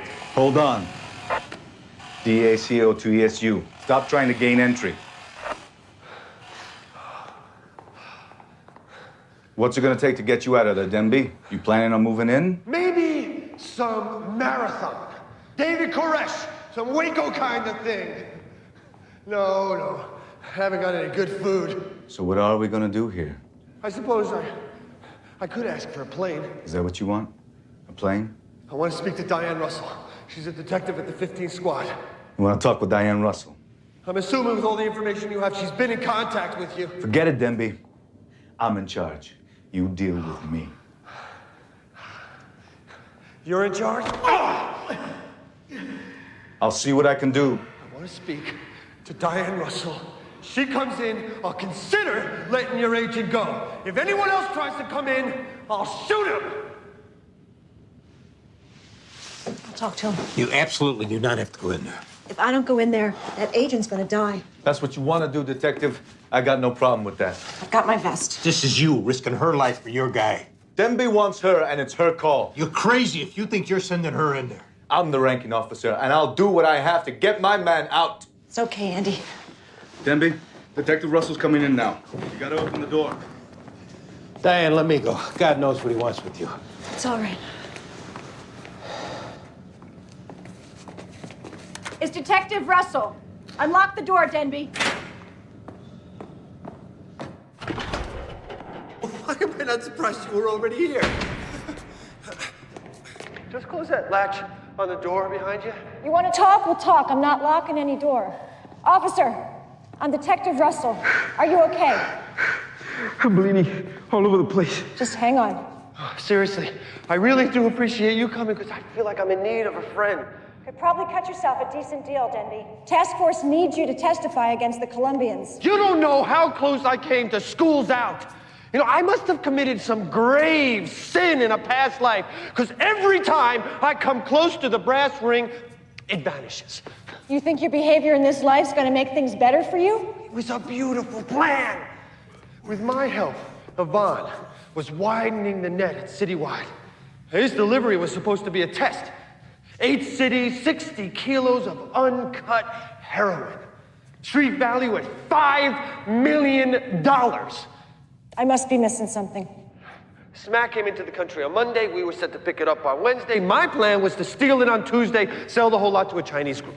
What happened with Yvonne, Denby? Yvonne's husband confronted her with his suspicions, and she chose to tell him that she was just banging me because we were working on a big score. Like that would make it okay. A classic feminine misunderstanding of the male psyche. Had I been more practical, after Yvonne's oaf of a husband came to threaten me and I had to go and kill the both of them to shut them up, I might have picked to alter my plans, but I didn't. And now things have taken a decisive turn. Come on, Denby. Give me the gun. Why? Because you don't want to die. We're all gonna die, Diane. That's a fact of life. You don't want to die today. I gotta think about that one. I know Officer Manuel doesn't want to die today, do you? No. See, he doesn't want to die. The thing is, I do think someone is gonna die today. Don't do it, Denby. I'll shoot you. Good. Because you want to save him, you're gonna have to. Oh, boy.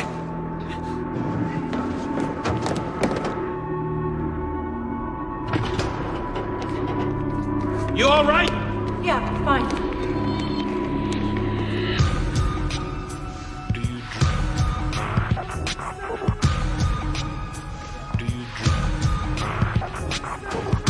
You kick Sidney Thompson? I haven't got to it. Do it now. Actually, I was kind of waiting to see if anyone changed their mind. No one's changing their mind. Go kick him.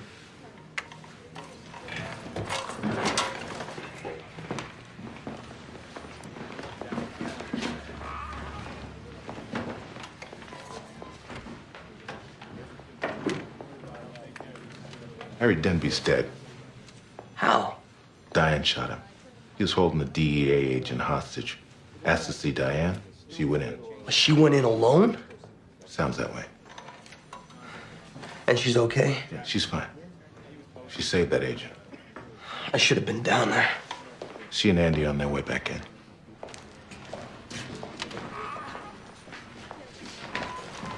Arthur, what I hear is we got a detective who's a slam dunk for the Medal of Honor.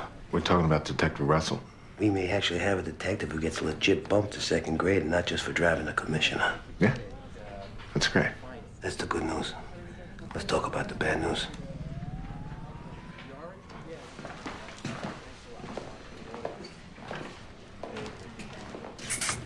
Captain, let me try to explain what happened. Save it, Arthur. I already heard from the DA's office. We still don't really know what happened in there, but my detectives say they had to use force. I admire your instincts to defend your detectives, but you're gonna want to get out of the way on this. Off the test, you're number 6 on the captain's list. Something like this, failure to properly supervise, you get skipped over. Look, we'll clear the case. We'll find a way to put this back together. The case has been pulled from you, Arthur. It's been reassigned to the DA's office. Whose idea was that? Hell of a well, no? Guy on a train goes to aid someone and gets himself hacked to death. Now the scumbag that killed him gets a walk. Who was it, Arthur? Was it all of them?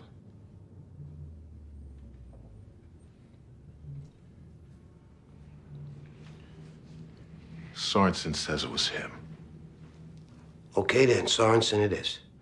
And you better hope to God this stays in the department and your Miss Hayward keeps her mouth shut.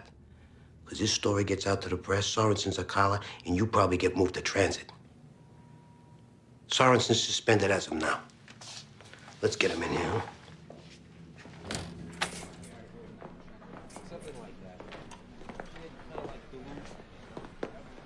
Danny.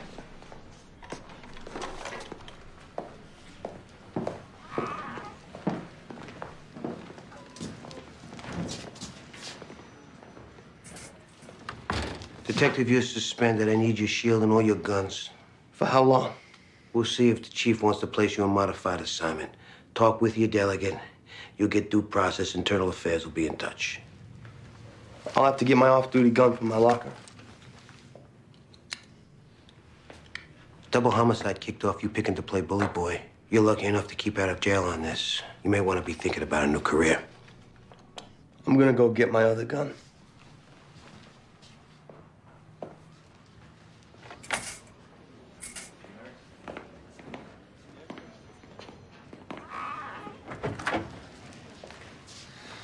You both okay?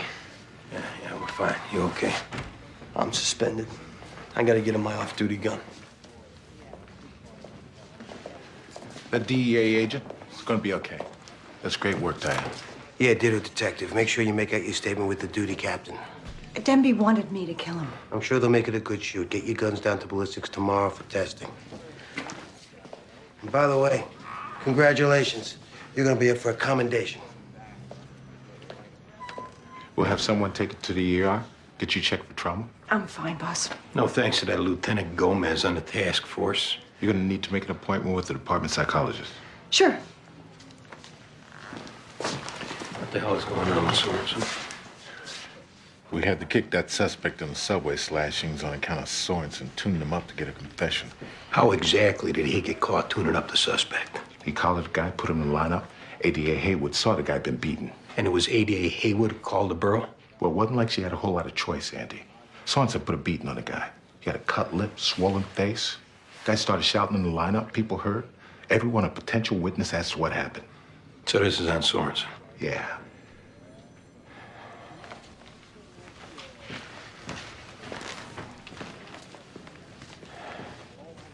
You sure you're okay? Andy, you're the first call I'll make if I'm not. Truth is, I think I'll sleep like a baby. But you'll call if you need to talk. Okay. I'm going in there.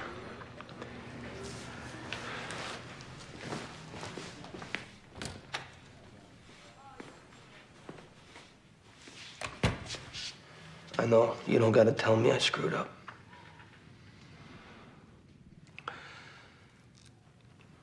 I've already lost a son. I've almost lost my other one. I've lost my wife. I've lost a partner. I can't take any more, Danny. If you want to self-destruct, if you want to flame out, screw you. You're on your own. You do it without me. I understand. You said you wanted to carry your own water for me to let you be? Well, you got it. You're right. You're not my son. You're a grown man. I'm sorry, Andy. I hope you make it, Danny. But I can't have it beyond me.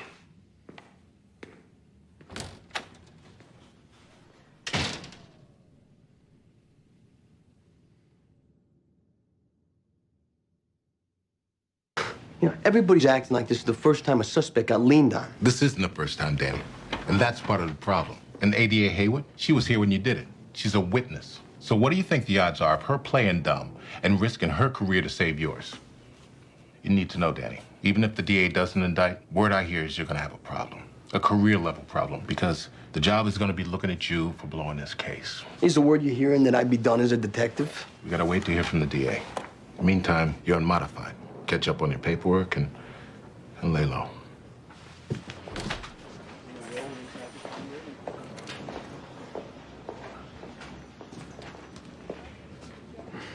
If the DA's office indicts our perp, I got a chance.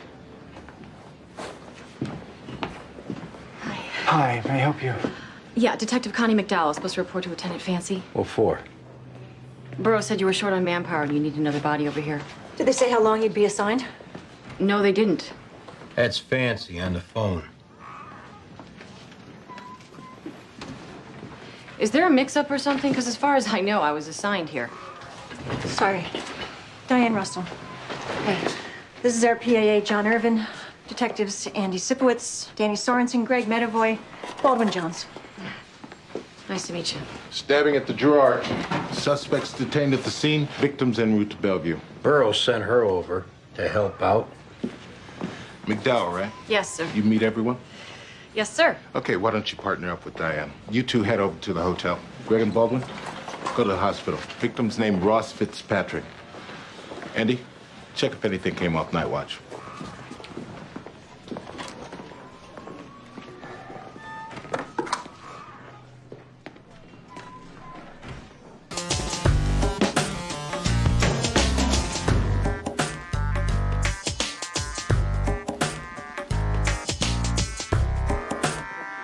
Excuse us, can we talk to him for a second? Ross, I'm Detective Jones, my partner, Detective Menavor. Hey. We're investigating what happened. What can you tell us about it? Knock on my door woke me out of a dead sleep. There's someone saying there was a gas leak in the room. They needed to check. So I opened up. I was groggy. It's a nice hotel, so I didn't think twice. Next thing I know, I'm face first on the ground, knife at my throat, him wanting money. Had you been flashing your money around town and maybe someone followed you? The only thing I can think of is broke 100 at the lobby bar. I peeled that off a roll. It was stupid of me. That's the only thing I can think of, though. What do you look like? Dark hair, 20s, white guy. That's all I got before he pushed me on the floor. Lights were out. I'd been sleeping. There's nothing else distinctive you can remember?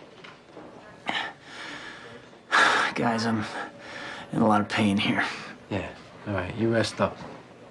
Well, we got a possible suspect detained at this scene, so we'll come back, see if we can pick him out of a photo, right? Well, I'm telling you, all I can remember is white guy, black hair. All right, we'll come back later.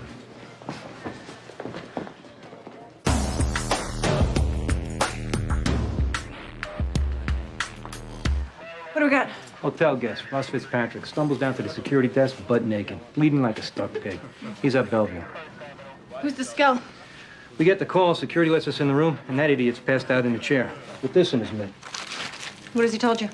Now, he's messed up on something. Says his name's X. That's all we got. Punk rockers. That looks more like goth. Huh? Goth. They're like punks, just newer. Different hair, different music, same drill, though. What are you, selling tickets? Now, it looks like the guy was stabbed in a tub. While he was getting stabbed, he must have lost complete control of his bowels. Off of being terrified, I guess. You know cops. Get him out of here. Sure. You know cops. Hey, come on. Look alive here. Hello. You sleep. Why'd you stab the guy renting this room? I stab nobody. You sleep, okay? Do me a favor, get him down to the squad. Notify Detectives Medavoy and Jones if they're back. No. Well, I don't want to step on toes here, so you tell me. Don't worry about that. Just jump in. Well, I'm the low man on the totem pole, so I guess that means I have to go deal with the bathroom. Have fun. Lovely.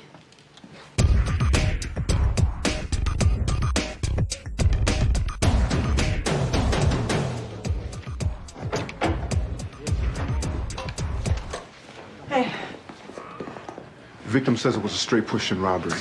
he mentioned why he ran downstairs without any clothes on? It says a perp woke him out of a dead sleep. 2 calls out from the victim's hotel room. First one to the west side. Turns out to be the victim's ex-fiancée. She should be here any minute. Then a late-night call to a residence in Rochester, Minnesota. We left a message. Anything with the goth kid? Nah, he's still out of it. We're letting him sleep it off in a pokey. Yeah, he keeps mumbling he didn't stab anybody, though. Yeah? How'd he get the knife in his hand? Well, we're gonna resume with that when we wake his ass up. Could you set Connie up at Jill's old desk? Sure. Thanks.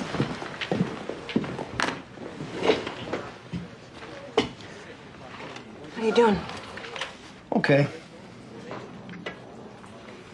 How about you? Good. You know, You need any help? not right now, but if we do. Okay. Sure. I'll go talk to him. Hi, I'm Lisa Durkos, here to see a detective regarding Ross Fitzpatrick. This is Detective Russell. Hi, Lisa. Hi. Why are we talking here? Wonderful. Connie, you want to give me a hand? Have a seat. Any update on Ross from the hospital? Looks like he'll make it. Good for him. Who did this to him? That's what we're trying to find out. A hooker? Oh, you can tell me. Nothing would surprise me at this point. We're not sure. Yeah, well, I bet it was a hooker. Or her pimp, probably, who the hooker called in a panic because the innocent-looking John she went back with turned into such a sick bastard it made her cry. That's the lead you should follow. So, not on very good terms, I take it, you and Ross. Oh, not really, no. That all started, I guess, maybe when I found his password. And I saw the email correspondence he had going with his sicko internet friends across the country. So as not to bore you with the details, I'll just throw a word out there that sums it all up. Diapers. Okay? And here I was, walking around for 6 months wearing this man's ring. When was the last time you talked to Ross? Yesterday. He called me at work, saying how he was going to hawk the engagement ring and blow it all on a big night on the town, and how he hoped I was happy now. And I told him, knock yourself out, diaper boy. No specifics of who or where he was going to go have this big night? I didn't ask. I didn't want to know. Was he into the goth scene at all that you know about? Goths? Like, Yeah, like goths. he was hanging out with goths? We're not trying to aggravate you, Lisa, but we need to ask if he mentioned that. Or if he had friends who were into that scene. No. Did he know a guy with the nickname X? X? Are you kidding me? No. I don't know. We appreciate you coming in, Lisa. We'll keep you posted if you want.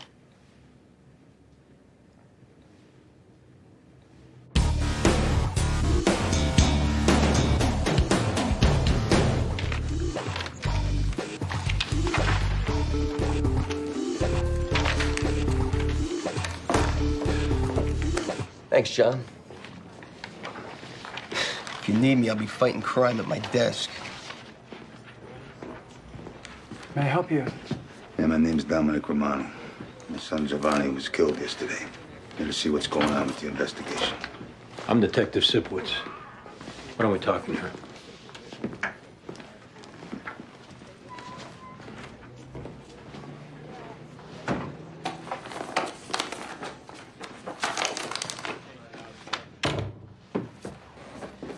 Can I get you anything? No, thanks. So what's going on? We're pursuing a strong lead. So you can't say, or you really don't have nothing? Can you just tell me? We have someone, but it's proven it that's difficult. That's what the DA's office is working on right now. But you feel you have the son of a bitch to kill my son? It looks good. But like I said, we haven't got the case together yet. She's gonna get off. Is that it? We're doing everything we can. We got your number. How about I call This you? guy that you think may have done it.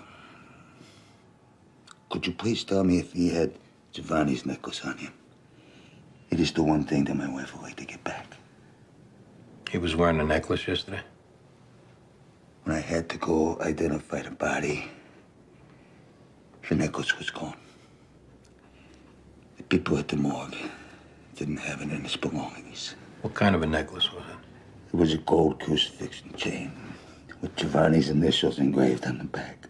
My mother gave it to him on his first communion, and he has worn it every day since. So I guess it was stolen. I'm gonna find out.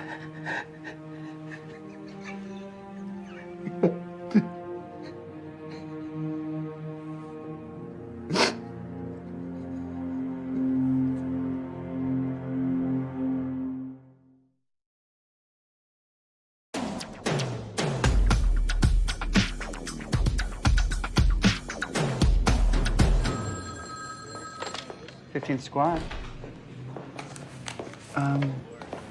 Hold on, please. This is Louise Dunn on the line. That witness from yesterday? She was asking for Detective Sipowicz. Do you want to talk to her? She say what it's about? No. Was she returning his call, or she's just calling? Returning. Oh, Louise Dunn calling back. Mrs. Dunn, thanks for calling. Listen, yesterday's stabbing of that Italian kid, did you happen to see the perpetrator take a necklace off the victim? Okay. All right. I may have to arrange for a formal statement later. Can I count on you for that? Great. All right, I appreciate it. Yeah, I'll be in touch.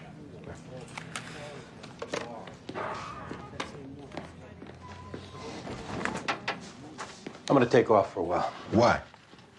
Our perp in yesterday's stabbing, he's got a running buddy up in Rikers, took a couple of burglary collars with. That investigation's with DA's office now. It's not ours. Yeah, I heard. So if you got information, you forward it to them. All right, then I need to take a vacation day. I am not losing control of my squad, Andy. I'll start shipping people out of here before I let that happen. This won't get back to you. You know me better than that. You screw this up, you're on your own. You and Danny. I'm trying to unscrew this up. Vacation day. This conversation never happened.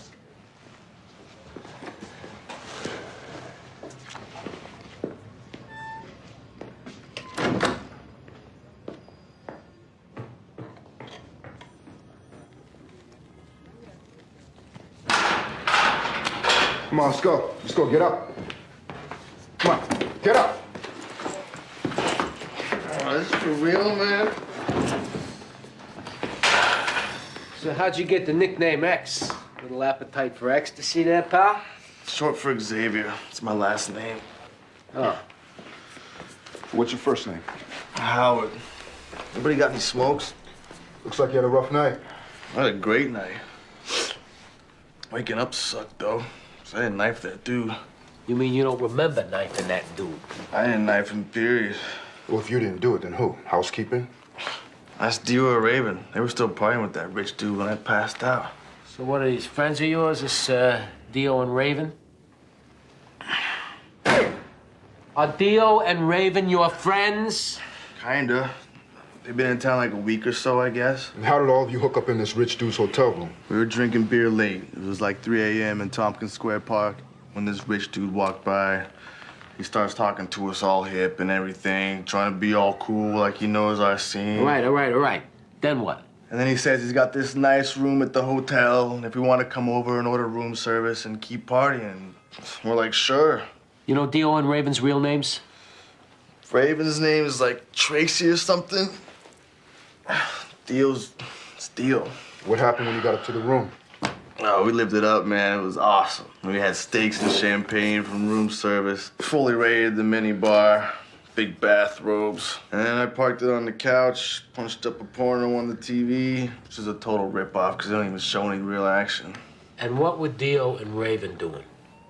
They were getting busy on the bed, and that rich dude was sitting nearby rubbing one out. Rubbing one out? Yeah, you know, wrestling with Jimmy. And I passed out. Next thing I know, some cop's foot's in my ass and that knife's in my hand. I mean, wouldn't I have blood on me? Where's Dio and Raven? Are you gonna find out how black nail polish goes with an orange jumpsuit? Check the parks or panhandling in front of the ATMs in the village. I didn't knife that dude.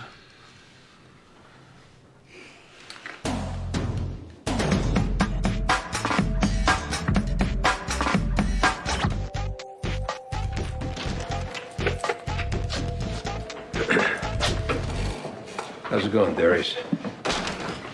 It's going. 5 years, huh? Yep. They're shipping you up to Attica next week, I hear. What do you want? I need a little help. I'm not a rat.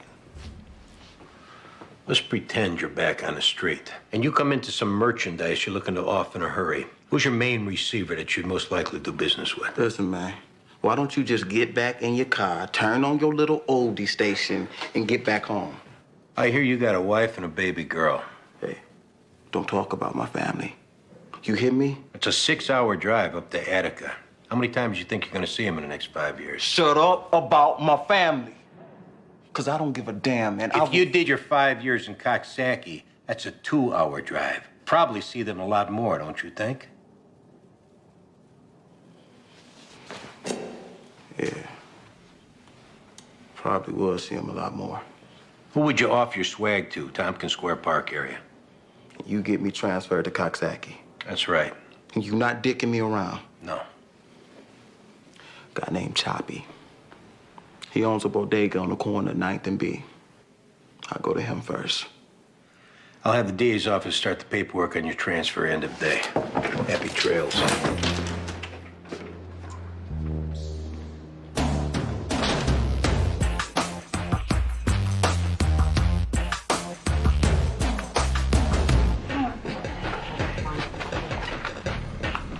This extra story is just a tad different from the victims. Yeah, so we're going back down to Bellevue, clear some things up. That call from the hotel to Rochester, Minnesota, It's the mother of an 18-year-old named Tracy Wignansky. She hit the road 6 months ago, took her mother's remarriage hard. Mom said she got a message last night saying everything was great. This idiot in the pokey said there were 2 others in the hotel room last night, a teen male and a teen female named Dio and Raven. Now, he thought Raven's real name might have been Tracy. Mom got another message this morning. Daughter was crying, really upset and worried. Did the mom ever speak with her? Daughter didn't leave a number. But we had Minnesota police run the incoming call. It comes back to an SRO over on Avenue C. We're gonna go look for this girl while you're at Belleville.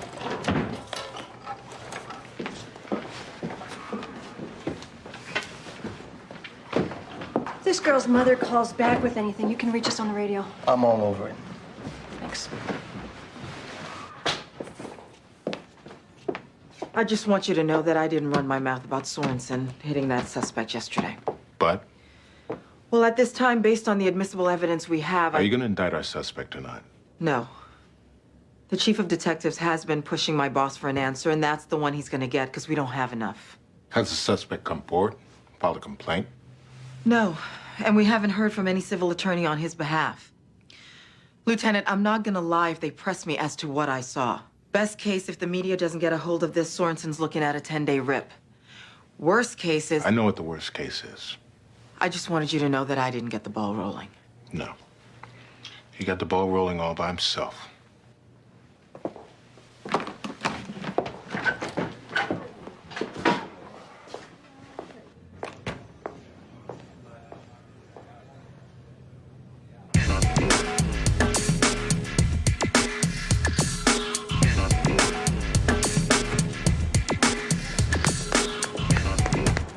Shake it, don't break it, baby. You Chappie? Yeah. I'm looking for a little something maybe got misplaced, maybe ended up in your hands. Yeah, what would that be? A gold crucifix and chain. A scrawny black kid named Sidney, blonde hair. He unloaded it yesterday. Can't help you there, Chief. Gold crucifix and chain. Listen, I am friends with Mike Dwyer. He's a cop in 17th Precinct. Gave me this courtesy shield. He can vouch for me. I'm not looking to lock you up. Yeah, but I sense I'm kind of getting a hard time here. A hard time? Yeah, you know, I told you, I don't know nothing about it. So maybe you should call Mike and he can tell Maybe you should shut your mouth right now before I cram this little shield down your throat. Now, I want that crucifix and chain. And I know you've had dealings with Sidney and his buddy Darius in the past. And if you don't start getting cooperative, your version of a hard time is going to pale next to the real thing, because I will have this dump boarded up in a half hour, and I'll use your thick skull to pound the nails in. You know, now that you mention it, Sidney came to me with it. I offered him 20 bucks. Said he had this guy Louis would give him 30. I said, good for you. Take the 30 and leave me alone. Who's this Louis? That's a hot dog cart over 3rd and St. Mark's. So these don't count for nothing then, I guess. You wearing handcuffs?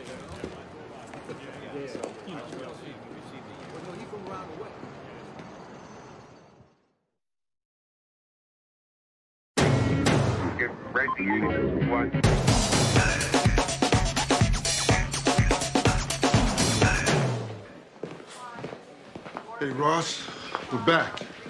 What's going on? Yeah, I got a few inconsistencies we need to work out. Yeah, like what? With that suspect on the scene, he's saying that him and 2 of his friends were partying with you in the hotel room last night, early this morning. Well, maybe he's lying. Or do you want to take the word of a criminal over that of a 5th-year associate at a blue-chip intellectual property law firm, which I am, in case you didn't know. So you weren't partying with 3 people? Detectives, I've had a very bad week. I've learned my lesson on a couple of different topics, so I don't want to press charges, and I don't want to be involved with this any longer, and I ask you to respect that. Ross, we'll keep the details of last night confidential. So don't let your embarrassment about what happened get in the way of your helping us find the guy. Have you listened to a word that I said? Because he may do it again to someone else. Am I under arrest? No. Am I under investigation? You're the victim. Am I compelled to talk to you? No, Ross, not if you don't want to. That's right. And I don't. This entire city could go up in a mushroom cloud for all I care. Hey, thanks for your help. Yeah. If you need us, we'll be out busting our ass looking for the guy who stabbed you.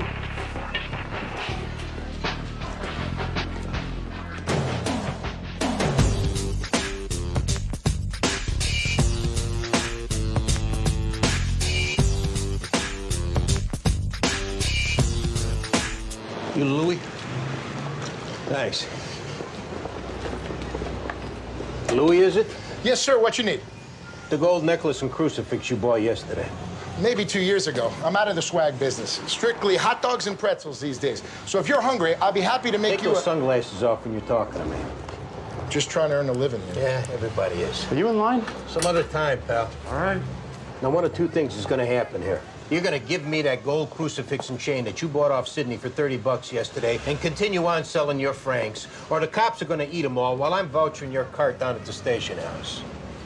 Louis, what are you looking for, a cop? I did buy it yesterday. Well, what do you know? But I sold it this morning. To who? This guy Hector, neighborhood guy. Hector's last name? Rodriguez. Where's he live? Somewhere up on 4th. You realize what's gonna happen to you if this is a runaround. I swear to God. Yeah, John, it's Sipowicz. I need the address of Hector Rodriguez on 4th Avenue. Why don't you give me a Polish with mustard? No, not you. Sauerkraut. Yeah, why not? Coming right up.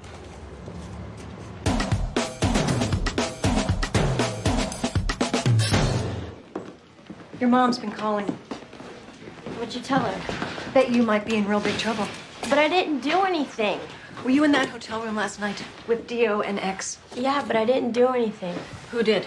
I don't know. Well, then you are going to be in big trouble. For what? For lying.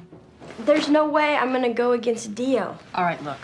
You're not Raven, Maiden of Darkness. He's not Dio, Guardian of Hell. You're Tracy Wignansky from Rochester, Minnesota, and you've been playing dress-up for the last 6 months, which you're entitled to do, but now you're involved in a crime.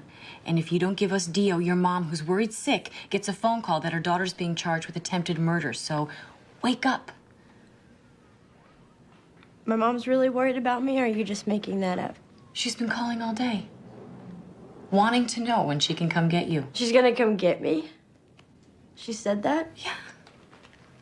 But Tracy, she can't come get you unless you help us out first.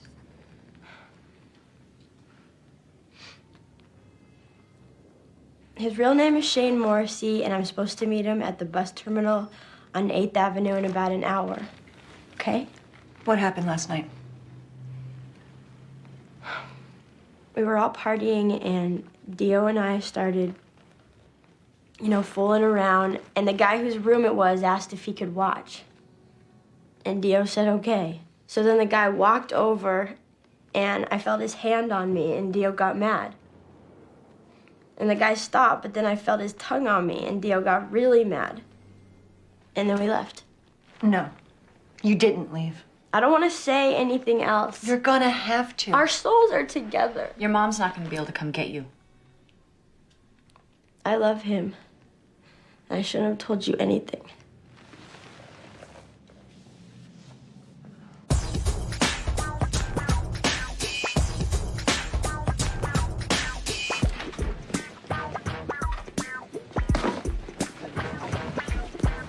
Sit here.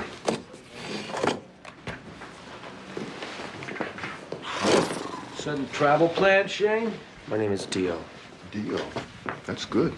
So, I take it Raven betrayed me. We got your mug off hotel surveillance. Hop, skip, and a jump from there. No, she betrayed me. Weak bitch. But what we got so far, Dio, is a guy whose room it was made a move on your girl. You stabbed him in the bathroom, then put the knife in X's passed out hand and booked with Raven. Lies, lies, lies. Although I'm not surprised they're posers and I can't deal with them anymore. Either you're about something or you're not. And what are you about, Dio? The next level. Yeah? Did you get there by stabbing that guy last night in the hotel bathroom? If I thought that you could comprehend the magnitude, I'd bother to tell you. Try us. You got X and Raven, try them. Or have you already and you didn't end up with Dick?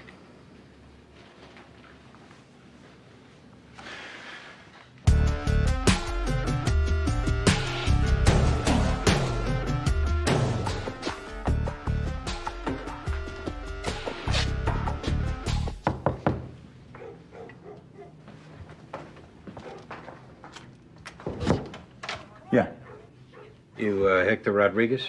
that's right. Detective Sipowicz. What happened? I need that gold crucifix and chain you bought off Louis this morning. Well, why? What's wrong? It was stolen. It don't belong to you, and it didn't belong to Louis. I didn't know it was stolen. Yeah, because most jewelry bought off hot dog carts is on the up and up, right? I asked Louis, and he said... I don't care what Louis said. I'm saying the necklace is hot. And unless you want to get charged with receiving stolen merchandise, you better produce it. And the $60 I paid for it? Work it out with Louis. Now. Elena! What? Come here, please. Yes? Give me the necklace, please. Why? Just give it to me. I'll explain later.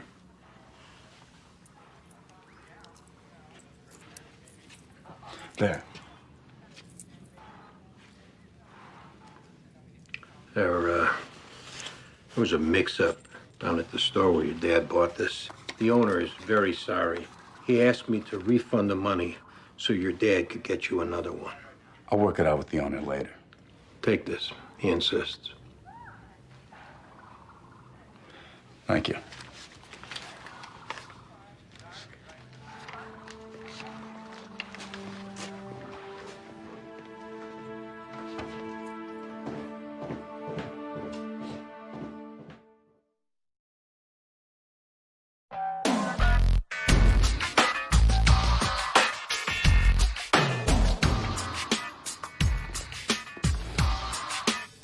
And what's your name?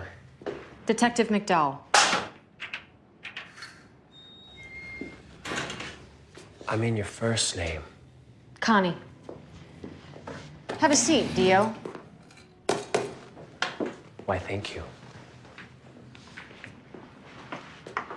How long have you known X and Raven? Too long. You see, for some reason, people are drawn to me, and it's hard to shake them. I'm sorry, does that sound conceited? Kinda, yeah. I'm just trying to be honest here. Connie. Good. Let's keep that up. Let's do. Where did you meet Raven? Philadelphia. She was lost. I pitied her, took her under my wing. And you became boyfriend, girlfriend? Please. I was her mentor. Yeah? What'd you teach her? I tried to teach her how to live life. The real life. Not the one all the drones dance to. But she turned out to be a drone too, so I've been trying to figure out a way to give her the boot. But like I said, they're hard to shake. When did you two pull into New York? You know what the problem was? The sex. It was so unimaginative. I mean, I could make her do anything. And what fun is that? The other person needs to crave it. Have you ever craved it, Connie? I'm not gonna answer that. I think you just did. What were you doing in that hotel room last night, Dio? Taking Raven. But I was thinking about you. You never quit with your line of crap, do you? You're gonna go to jail for this asshole? You stabbed that guy last night.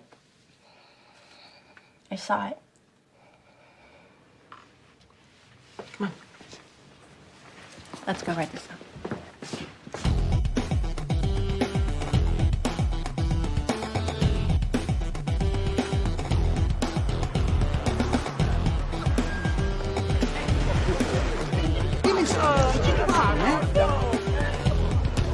How's it going, Sydney?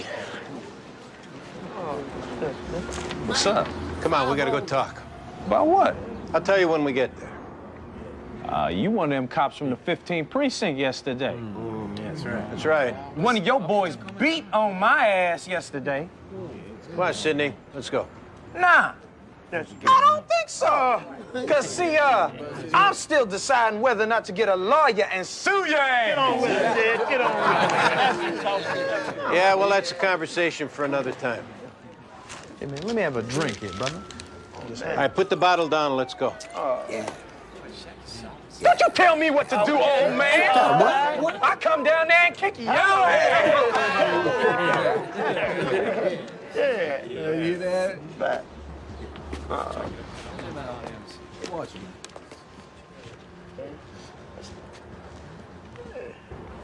Let's go. Say you sorry first. Say you sorry for your boy who hit me, or I ain't coming. We're all very sorry for what happened to you yesterday. That's better. Come on. Here you go, bro. Excuse me, I got some business to take care of. All right, see, that's how you do that. That's how you handle it. All right, y'all, I'll be back. Me and my driver, we gotta go handle some business. Home, Jeeves.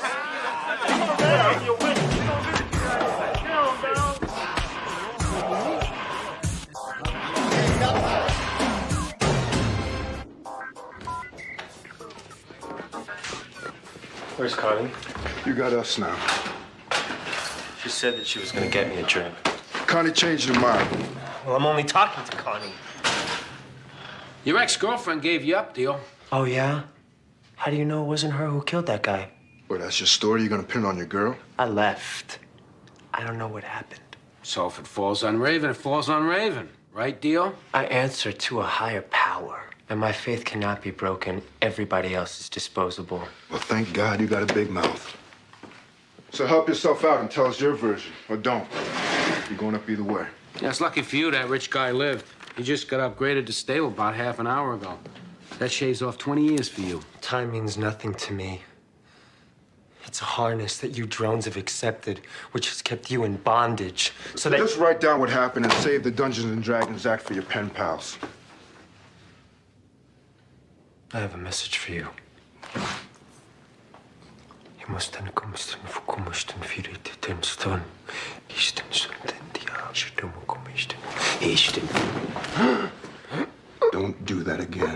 Or I'll put your faith to the test in a big hurry. Understand? Right.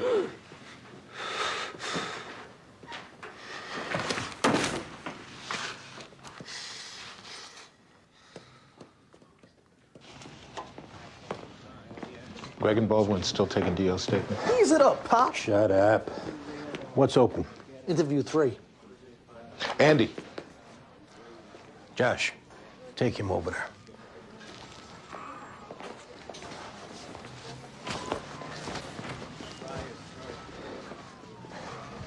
I got something new to go at him with. And this isn't gonna come back to me. I figured maybe I'd earned enough points around here in 22 years to go at this guy if I felt like I had something. And I told you present any new evidence to the DA's office, because it's their case now. Then call him up and let me go at this guy until I get here. Yeah, I am calling him. And my story's gonna be straight. The iron's hot, Lieutenant. Yeah, go nuts. And Josh stays in the room as a witness.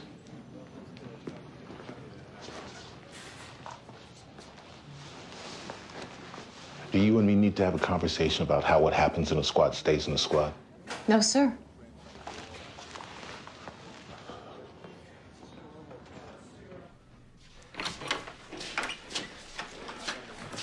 No. Why don't you stick around?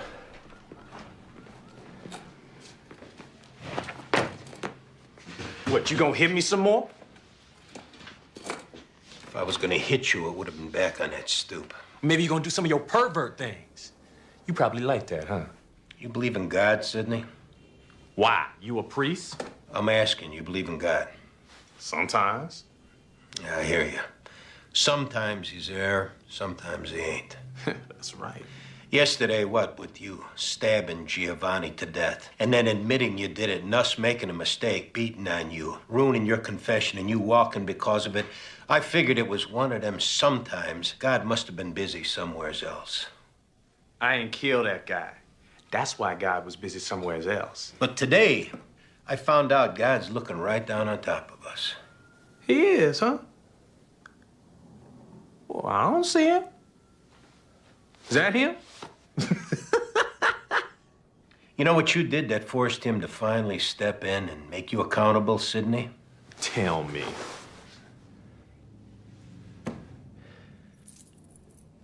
When you ripped this cross off Giovanni's neck, with his initials engraved on the back from when he got it on his first communion, and then sold it for $30, that's when God decided he'd had enough. And then he put it all into motion. We got a witness saw you take this off Giovanni. We got the guy you offed it to an hour later. Yesterday, what happened in that room, that don't make any difference anymore. This This is all we need, Sidney. No. And what happened in that room yesterday sure as hell does make a difference, and you know it. You getting knocked around a little bit was the best thing could have happened to you. Because in exchange for forgetting you took those smacks, I'm gonna have you put in administrative segregation, which is the only place in jail you'll be safe from having to do all those pervert things you're so worried about. Or you can try your 5'6", 120-pound luck in general population, because you're going to jail, no matter what.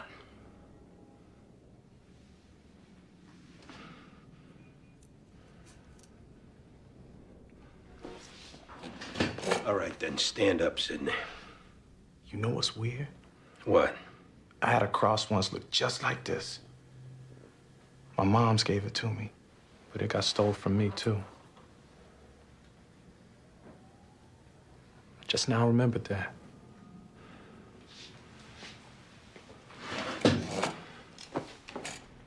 What happened yesterday? He laughed at me. He pushed me down and slapped me like you slap a bitch. I was just sitting there until we got to the next stop, and I looked over at him. And he was laughing. And I'm tired of people laughing at me.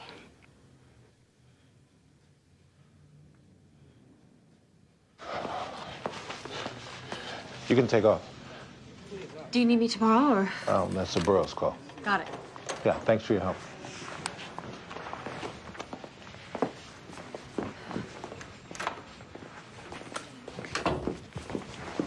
It was good working with you. See you around.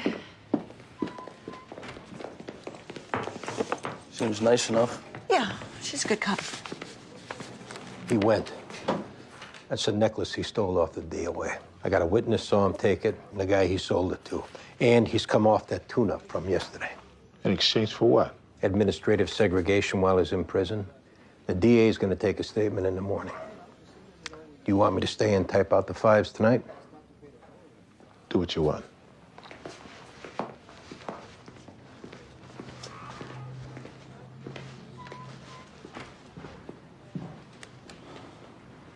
That's huge for you, Danny. Yeah, it is. Huge.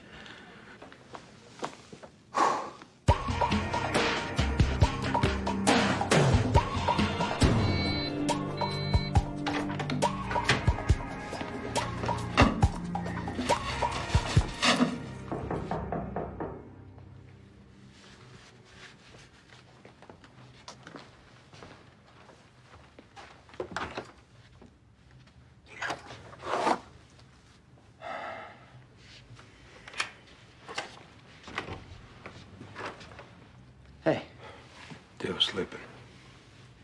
2 things, real quick. Yeah. Thanks for saving my ass. Okay. Second thing, I pull my head out and I'm back. I mean, starting right now. And if I make it through this jackpot, I'm gonna show you. But if you've already lost confidence in me as a partner, as a cop, and if you think we're past the point of saving it, and if you want to put in for a new partner, I'll understand. I'll take that hit, because I can't say I don't have it coming. But I swear to you, just give me another chance. Tell you one thing for damn sure. I'm done talking about it. I tried a couple of times, but obviously it went in one ear and out the other. Andy, the last few weeks... Listen, you covered for me when I had to drop out because Theo was sick. But dropping out and blowing cases and damn near blowing careers because you're pissed off at the world are 2 different things. Absolutely. Tomorrow we'll start fresh. And if you show me you got it back together, we'll chalk it up as a bump in the road and move on. But I'm done talking about it, and I'm done trying to convince you that whatever you went through, people have been through a hell of a lot worse, and they managed to keep their wits about them. I'm clear. I know what I gotta do, and I'm gonna prove it to you. All right, then.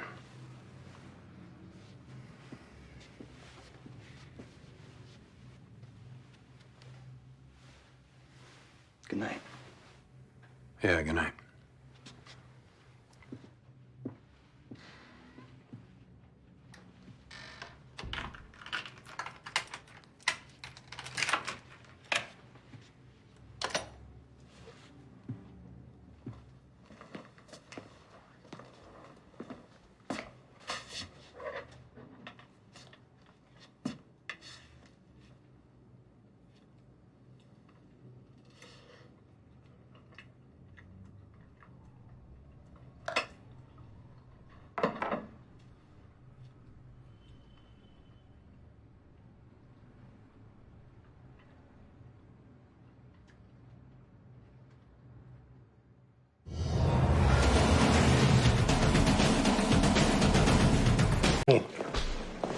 Hey, Andy. Hey. Sarge. Hey. So I just got word. I'm back to full duty. Congrats. Thanks again, Andy. This son of a bitch killed Terry. Hey, Steve! Stay out of it.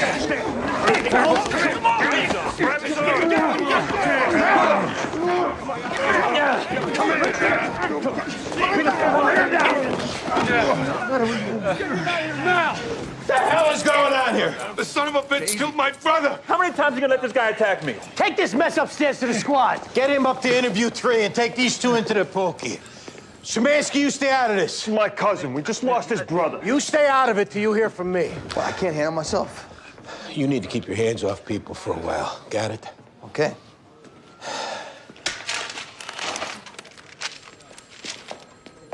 Never got into a fight where I didn't break my watch band.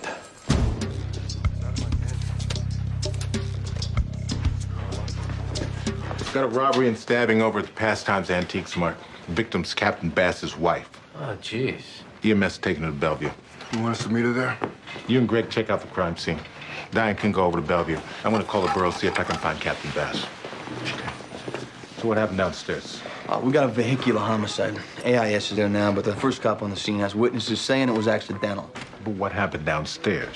It went down right in front of DOA's brother and friend. They go after the driver, knock him around, put a garbage can through his windshield. Then they cross paths again downstairs on other Donnybrook.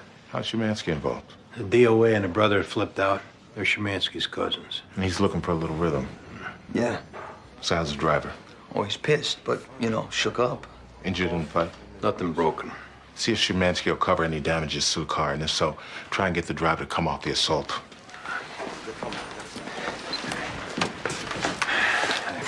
He saw his brother dead on the street, okay? So he lost a little. We're gonna try and work this out. If not for me, then for my dad, who had 32 years in the job and basically raised Terry and Steve when their dad died 20 years ago. We're doing this for you. Now, can we tell the driver that your cousin and his buddy are gonna cover the damages to his car? Hell yes, whatever you need.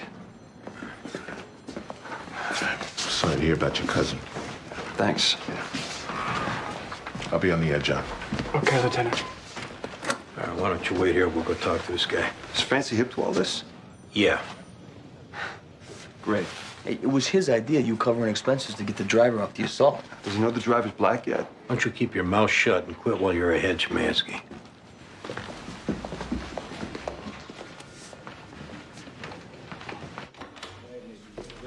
How you feeling? Like I've been beat up twice today. They can't do that, man. They were out of line. No one's saying they weren't. This was an accident. That guy jumps right out from between 2 parked cars, and I had no time to stop. Accident investigation is down there right now getting statements from witnesses. Well, I'm telling you, that's what happened. And maybe I can understand those guys getting heated on the street, but that nonsense downstairs, man, no way. Those guys that came at you, one of them is the brother of the guy who died. Yeah, I heard. They've calmed down now, and they want to take care of any damages to your car. And if you need to get looked at, I'm sure they'll cover any hospital costs. They're just saying that because they don't want me to press charges against him, right? Right? He found his brother dead on the street. Who knows how any of us would react to that? Well, how do I know they won't come looking for me later? They won't. I'll make sure of it. He just ran in front of me. Yeah. What do you want to do, Mr. Mackey? Whatever. You know. Yeah, tell them I'm cool if they are.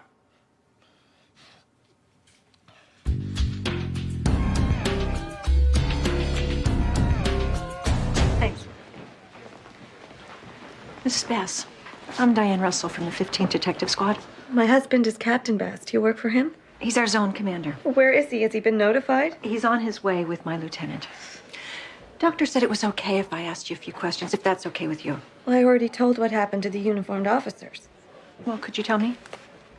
A black man came into my shop to rob me, and he stabbed me in the arm. It's about 9:15.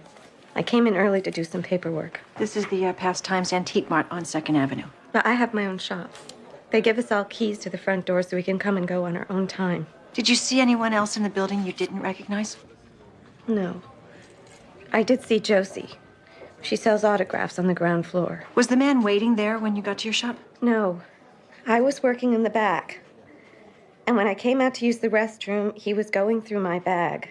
Next thing I knew, he pulled out a knife from his right pocket, and he cut me, and I fell down. Then he took some silver goblets and stuck them in his coat and ran away. Can you describe this guy? Like I said, he was black, and I think he was big, but I was trying to look away so he wouldn't kill me.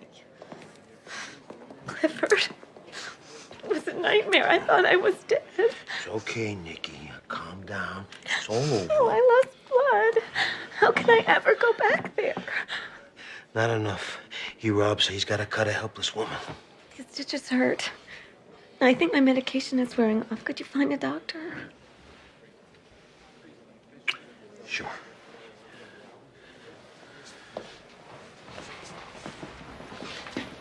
I want a full court press on this, Arthur. Whoever did this, I want the guy.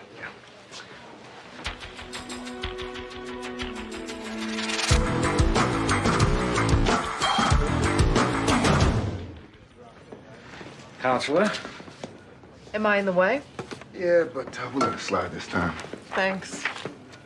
You need us? No, I just came by on that pedestrian struck, but Sorensen and Sipowicz apparently have it all worked out. It must be breaking your heart not having to do 6 hours of paperwork. Yeah, I'll try and get over it. I gotta go take a statement.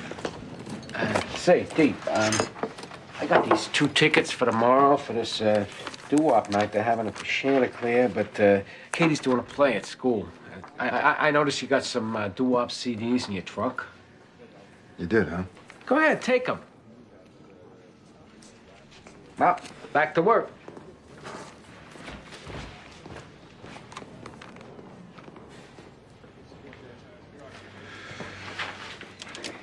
So you like doo-wop? If you're asking me out, I don't think so. I'm not asking you out. I just hate to see these tickets go to waste. I don't think so. Why not? I mean, folks in high-stress jobs like ours got to relax sometimes. And I don't see what you'd have against me and you kicking back. Well, probably nothing, except us interacting so close in our jobs. The chances of something awkward happening is good reason for us not kicking back. So what time should I pick you up? Didn't you hear what I said? Well, you said you got nothing against going out. There's just as much chance we have a good time. 8 o'clock. Wear something nice. Don't worry about me.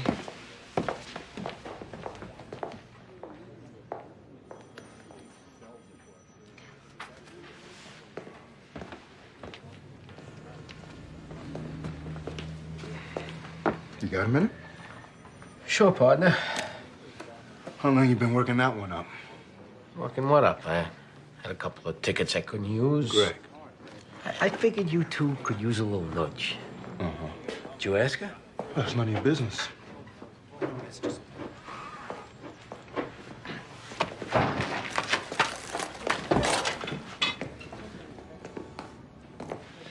Crime scene dust footprints. Yeah, no prints on the knife. The building has security cameras at the entrances. We got the manager on his way in now with videos. Yeah, we'll also check the 61s for any similar patterns in the area. Yeah, Captain Bass wants us to keep him posted. Boss, let me run something past you. About 10 years ago, Mrs. Bass was caught in a fire where she was working. Yeah, I remember. I was in uniform. Department assigned me to nursemaid Mrs. Bass. There was never any evidence to substantiate this, but one of the detectives on the case said they always felt she might have set that fire herself. Diane, you're going where I think you are with this? Let's just work the case. End of story. Right.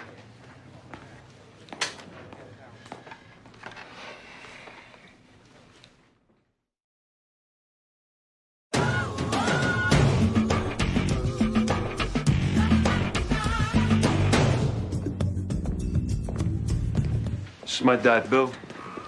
Bill, retired off the job. Did all my time in Brooklyn. Good to meet you. Excuse me. Sorry to hear about your nephew. He was like my son. Steve's girlfriend, Misty. Nice to meet you. Hi. So, what's going on? We smoothed it out with the driver. He won't be pressing charges. So Steve and Teddy can go. Yeah. Thank you. You okay? Yeah. Going home, guys. Now, this was an accident. Terry ran right out in front of that car. EMS, they said they smelled alcohol on Terry. Had you guys been drinking? Yeah, a little, yeah. Well, we struck the set of the show we were working on. We worked all night. We celebrated a little. Was Terry drunk? I guess maybe he was. Either way, this is over with, right? This driver, he stepped up in a big way by not bringing charges. Would he be amenable to an apology? You heard me. I'll go see.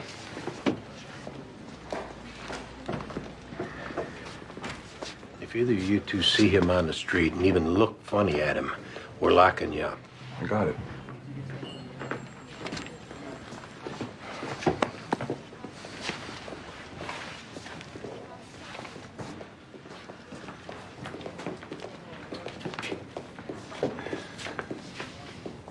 I lost my brother, and I lost my head, and I'm sorry.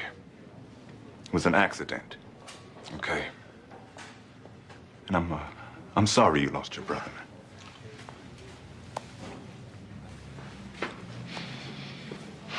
All right. Come on, I'll get you home.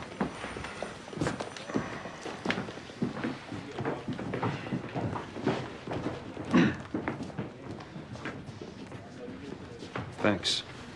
Sure. And tell Lieutenant Fancy thanks.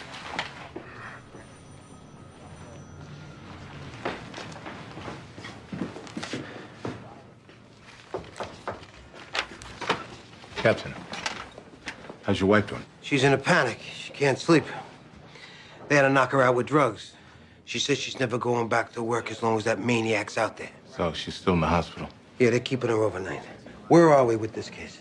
Metaboy and Jones are waiting for the manager of the Antique Mart to look through security tapes. Let them work through the night. I'm authorizing any overtime. You need any help from other units, I'll talk to the chief of detectives myself. I think we can handle it. No, I'm not saying any different. Just saying, do what you have to. Yeah, I understand. Good.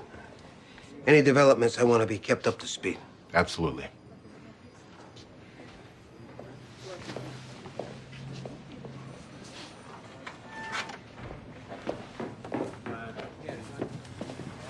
John Bizzetti. I run the Pastime Antique Mart. Mr. Bizzetti, haven't I seen you on the antique treasure hunt appraising old toys? 8 p.m. Sundays. I never miss it. I've got some pieces I would love to have someone take a look at sometime. Not this hippo.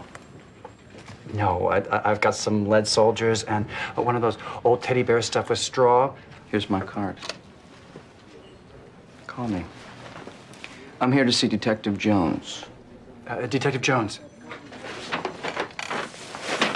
John Bizzetti from the Antique Mart. These are for you. Okay. My partner, Detective Metaboy. How about we go in here?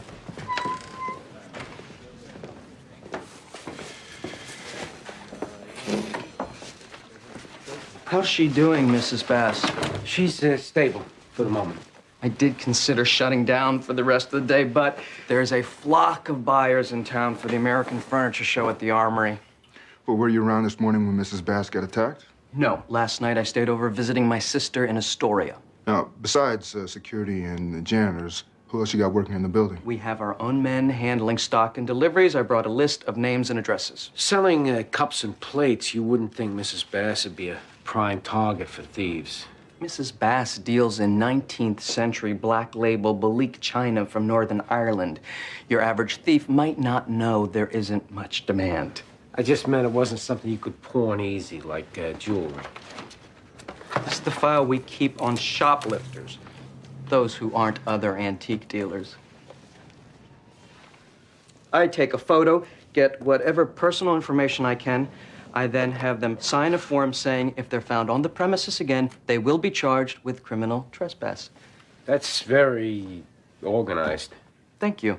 In the yellow bag, you'll find tapes from our security cameras covering the past 3 weeks, dated and color-coded by front or rear entrance. If you can help us with that color coding, we should start with the ones from yesterday. I gotta take Theo to the doctor. Nothing's wrong. No, it's just his checkup, but he feels better if I'm there with him. Lost time, Jen. Sure. What time do you need me tonight for Theo? Let's say 6. Look, John, you're gonna babysit Theo on any regular type basis, you're gonna get paid, and I won't hear another word. see you at 6.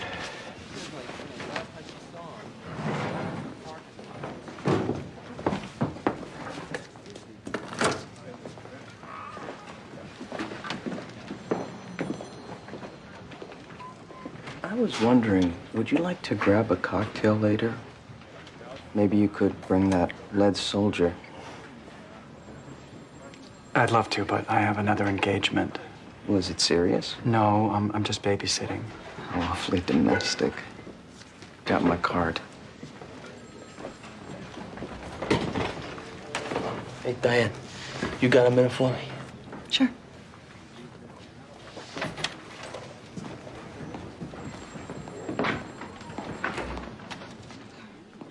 I'm glad you're back to full duty. Yeah, thanks. You know, being off and getting back on, it's giving me some time to clear my head. Maybe that's a silver lining. Diane, I know I behaved bad toward you, and you didn't deserve that. Danny, neither one of us behaved any way to be proud of.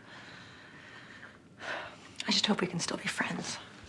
I'm not gonna keep on moping around here like I'm some sick puppy. If I can't come through with my part like I'm a mature adult, and it keeps on making you uncomfortable like it has been, then it's on me to be the one to leave. No one wants you leaving here. I'm not saying it's what you want. I'm saying it's my problem to deal with. Okay. Thanks.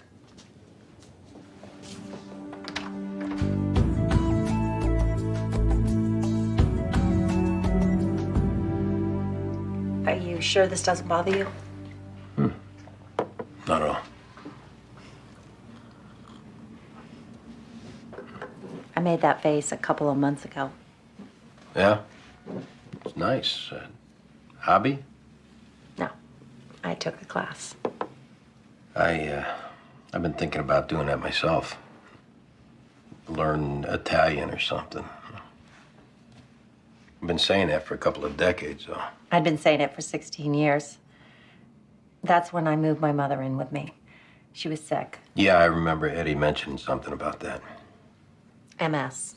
She died 2 years ago this July. That's hard. I struggled a little bit whether or not to put her in a home. I don't regret it at all. Says a lot about you, Cynthia. The only thing was I missed out on other things. Yeah, sure. And then when she was gone, I realized that definitely it was time to do the things I couldn't before. Like take a pottery class or learn how to tango. Tango, huh? How'd that go? Oh, clumsily. But I tried it. You gotta watch out for them tango instructors. Low-rent Lotharios, mostly. I had a case one time, this guy, David. He was milking this 60-year-old widow for 30 grand. I used to call him Dave just to piss him off. So anyway, that's my new thing. I don't look back and think about what I could have done, and I don't put it off. I really want to live now. So what's next on your list? Bungee jumping?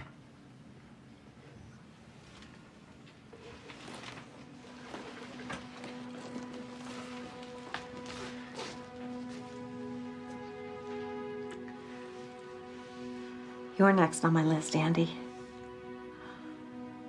But I just ran out of nerves, so if you want this, you're gonna have to make the next.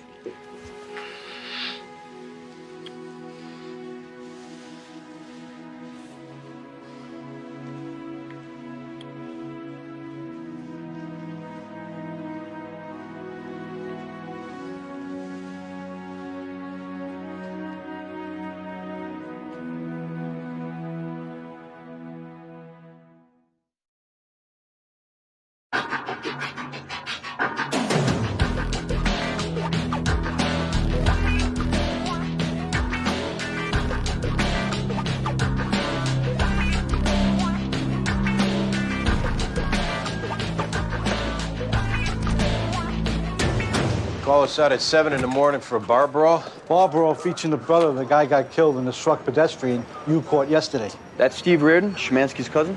No, it's Billy Sproul. We lost the fight to Reardon. Although it wasn't much of a fight, I guess. I got witnesses saying it was over inside 15 seconds. Where's Reardon now? Not here.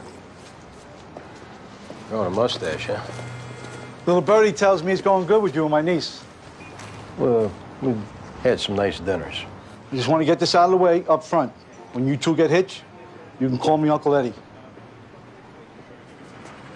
Messing with you. Shane Chambers. This is his joint. You know Steve Reardon? Kinda. How about this Billy Sproul? Yeah, a little bit. Him and Reardon have any history? Maybe they knew each other. You see how the fight started? Didn't. You got any idea what that was about? Nope. You try stopping them? I took it outside. These Irish bartenders, you can't shut them up. I go now? No, go wait inside. All right, look for Reardon, and if he's in the wind, call Szymanski. Szymanski's getting called no matter what. I'll try to reach Reardon. Hey, Andy. All kidding aside, I hope it works out for you two. Gibson, we just been having dinners. Don't be getting your tugs pressed or nothing. Absolutely. But so as you know, Cynthia really likes you. Yeah, and I like her too. And she's at that age, right? So if you're just looking to, you know, have a little grab ass, maybe you save her some time. But hey, I'm not trying to get in your business here. God bless. Hope it works out.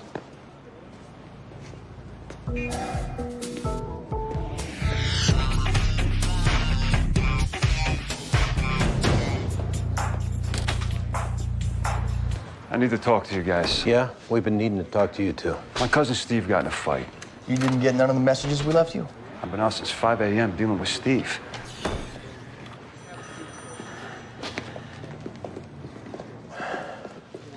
Where is he now? I got him at a hotel. He's scared out of his wits, thinking the fight he was in, the guy might have died. He did? Yeah, I just found that out when I walked in. Look, Stevie only threw a couple of punches. Total freak accident. If it's an accident, then why ain't he here? I'm letting him sober up while I feel it out with you guys. Were you there? No. I was at the town lounge with all of them, but I bailed before they went to O'Leary's. But Stevie's saying... We don't want to hear Stevie's version from you. You got an hour to produce your cousin, or you'll be obstructing an investigation. Do I need to get him a lawyer? You tell us.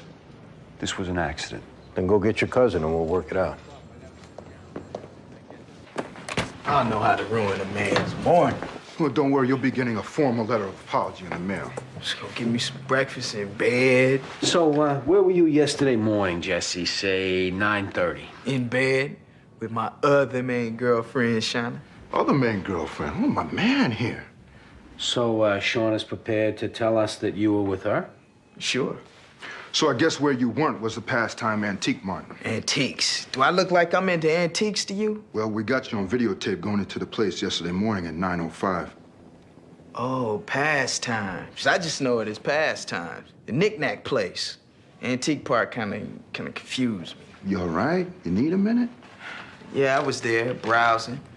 So, what about this piece of paper banning you from the place that you signed 3 weeks ago when they threw you out for stealing wallets? Didn't do much good, now did it? Jesse, it's better you tell us why you were there, because if you don't, we got our own story explaining it. Yeah, and what will that be? You were attacking a lady in her shop, robbing her and stabbing her.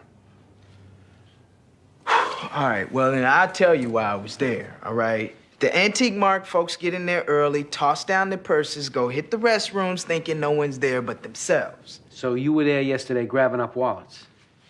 One wallet off that old lady with the autograph shop. But hold up.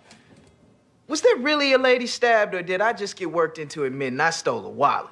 Yeah, she got stabbed, and when she comes in, you willing to stand in the lineup? Hell yeah. Whatever I can do to help you guys look the other way on that wallet. Where's this wallet now? I stuffed it behind the third floor radiator, minus some cash and a credit card that maybe got used once. Had these guys work late last night. They got back on it early this morning. Yeah, I appreciate that. We brought in one suspect off the security tape, but it doesn't look like he's a guy. Yeah, we also got an ex-employee on tape, right time frame.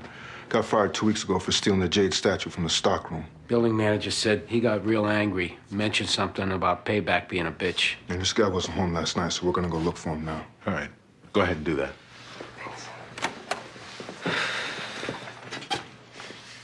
You're doing everything you can. Absolutely.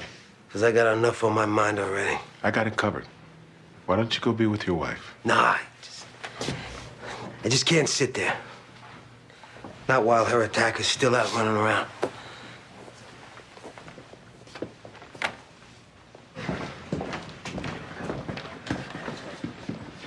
It's gonna be all right. You can trust these guys.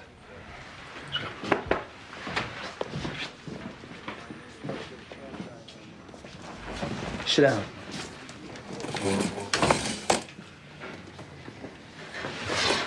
What happened at O'Leary's last night? Well, Billy was telling me to keep my voice down. Here I am mourning my brother's death, so we took it outside. Why'd you run? I was loaded. And I didn't know he was hurt that bad. I would have stayed. Whose idea was it to take it outside? I'm not sure. Although I'm not saying it couldn't have been mine. It's just... I would see my brother dead earlier on the street that day. Quit bringing up your dead brother as an excuse, all right? You spent that on assaulting the driver of the car yesterday. I know I've been an asshole. But I swear I'll quit drinking. Just please, just give me a break here.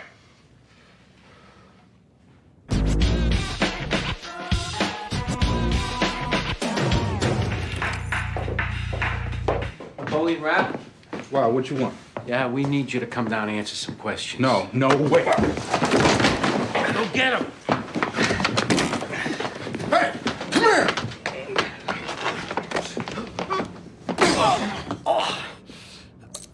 You all right, Greg? Yeah, fine. Hell are you thinking, asshole? Yeah, I hope that Bazzetti's happy now.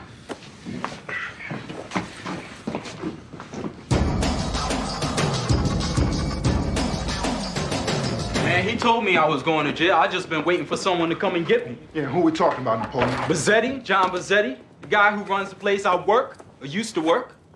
Look, man, I'm sorry about knocking you down, okay? I mean, you just wait and wait for something to come. You're looking over your shoulder, and when it finally comes, you're still freaked out. Well, how come you got fired?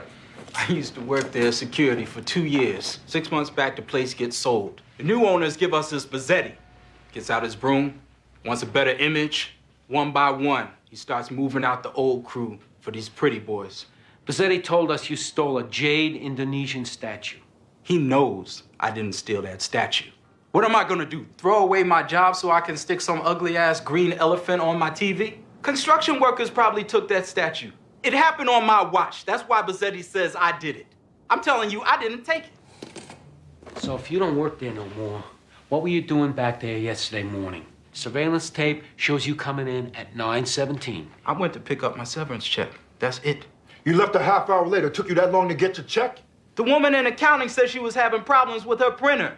Call her up. So while she's futzing with a computer, is that when you slip down to level B to get a little something extra for your trouble? What are you talking about? One of the merchants was robbed and stabbed the same time you were there. Zeddy just doesn't quit, does he? Look, I was a security guard there 2 years, protecting those people. Now I'm a robbing, stabbing maniac. We're gonna check with accounting and make sure you were there. Napoleon, if you didn't do nothing wrong, why didn't you just come with us? Why shove a cop? I told you. I freaked out. Now I'm gonna wind up in jail for something I didn't ever do. May I help you? I'm here to speak to a detective. Regarding? What happened outside O'Leary's this morning? What about it? Right this way, ma'am. Were you there? Excuse me, officer. Right this way. And you can have a seat in here.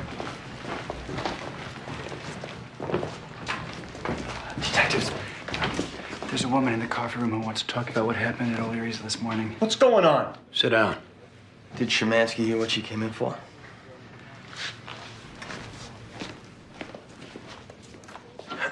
I'm Detective Stipowitz. This is Detective Sorensen. I'm Tracy Thomas. Have a seat. Billy Sproul died outside O'Leary's this morning. That's right. And a guy named Steve Reardon's who hit him, killed him. That's right.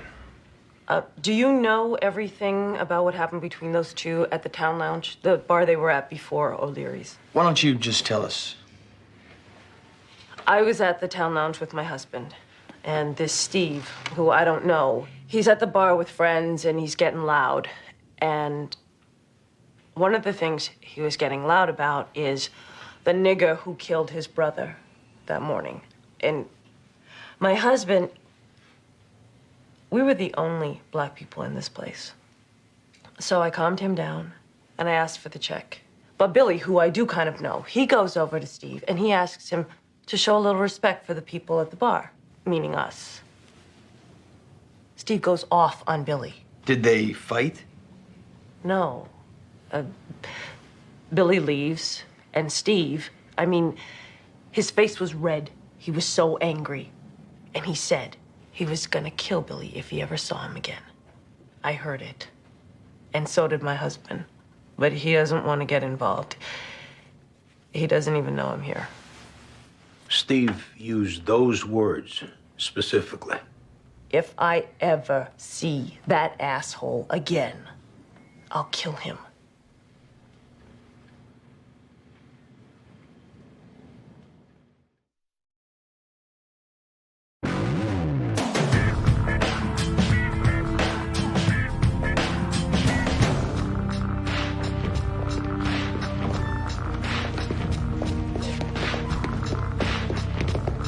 What's with the grim looks here? You need to get your cousin a lawyer. I thought you guys were going to take care of this. That's before we got the real story, what happened last night. And what story's that? Get a lawyer. We'll hold him. I want to know what's been said. Or are you going to make me hear it from somebody else? Apparently, your cousin said he was going to kill Billy at the town lounge. According to who? That black chick you got stashed in the coffee room? Careful, Tremansky. Now, you better start being careful. Well, this is crazy. Tell me I got to get him a lawyer. Now, after you've already taken his statement? You're selling me ice in the winter here, guys. Where's the help? The help was getting him kicked for you yesterday when his hothead should have been cooling off in a cell. And the help was what we were trying to do before we found out he said he was going to kill Billy if he saw him again. First, we lose his brother. Now this. Get that lawyer.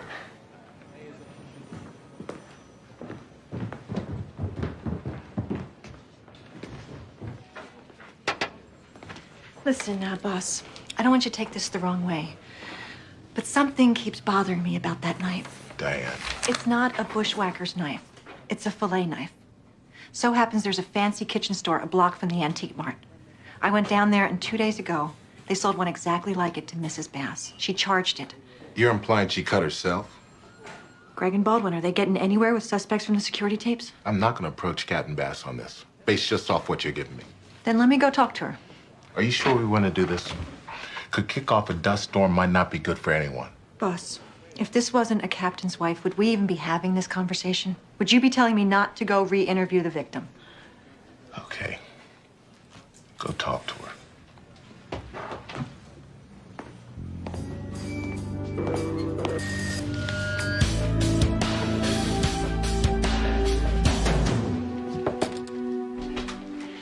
Mrs. Bass, you don't remember me, do you?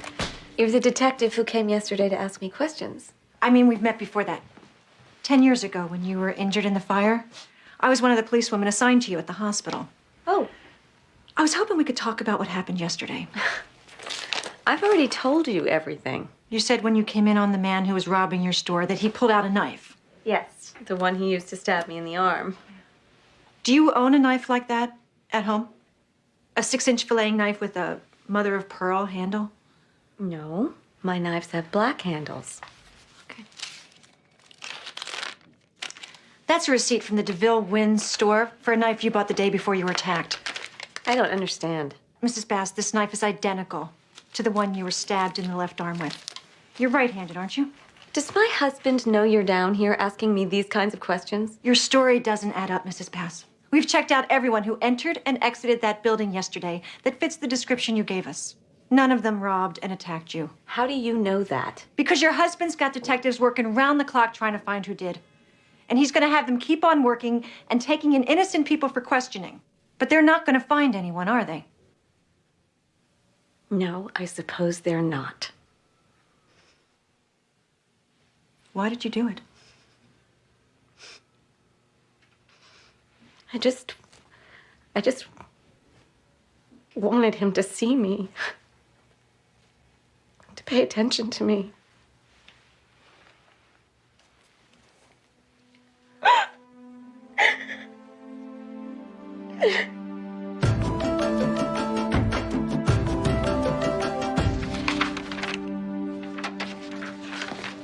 She went for it, boss. All of it? this and the other thing. How do you want to handle it? Put down on your paperwork all leads exhausted. Greg, Baldwin.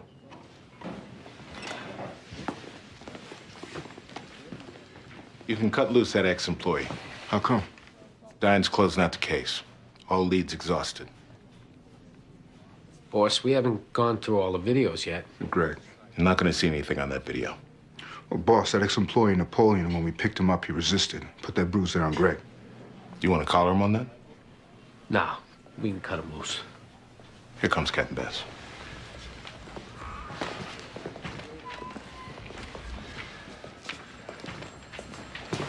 Where are we with the case? Sit down for a minute, Captain. I want you to know anything I'm saying stays in this room. What's going on? Detective Russell spoke with your wife at the hospital. Without you informing me? The knife your wife said was used to stab her, she bought that herself. What? She told Detective Russell she stabbed herself, and she made up the story about being robbed. She also admitted to starting that fire. What are you doing, Arthur? Captain, no one is looking to hurt you. This is about helping your wife.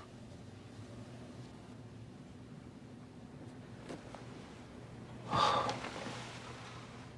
should have known her when she was young.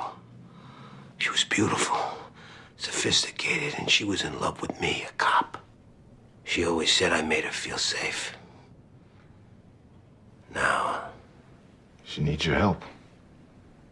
That's what she's looking for. yeah. I got my 20 years. Maybe I should put in my papers. Just go be with your wife now. Don't worry about all the rest of it.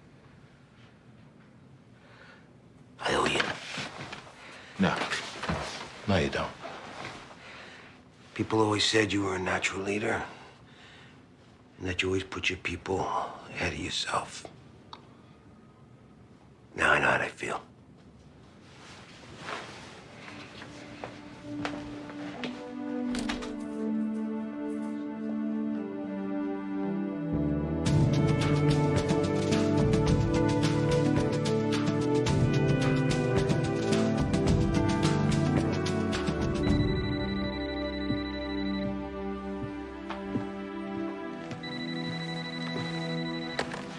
Hello. Hey, how's it going? I was gonna call, but the day just slipped away from me. No, not at all. No, I'm sorry it came across like that. Hey, I ran into your uncle today. Did he tell you? No, just general chit chat. No, nothing about that. Yeah, I did too. No, you weren't. I've been wanting that to happen myself. So, no, you didn't jump the gun or nothing. Can we read, Daddy? Just give me a minute, Theo, all right? I'll be right in. Who's that? I should really get going, okay? Well, let me see how the week shapes up. Yeah. You too. Bye. Okay, buddy, come on, let's go read. Who was that? That was a friend of Daddy's. Come on. What friend? A friend from work. John? No, it was another friend. Daddy's got a couple of friends just like you. Is it the friend you go have dinner with all the time? Not all the time, but yeah. Come on, you want to go read? Why can't they have dinner here? Because when grown-ups get together, they talk about grown-up stuff. But we can do that. Have dinner. Can Aunt Katie come too? Let you and me go read, okay? We'll deal with all that later. Okay. Oh.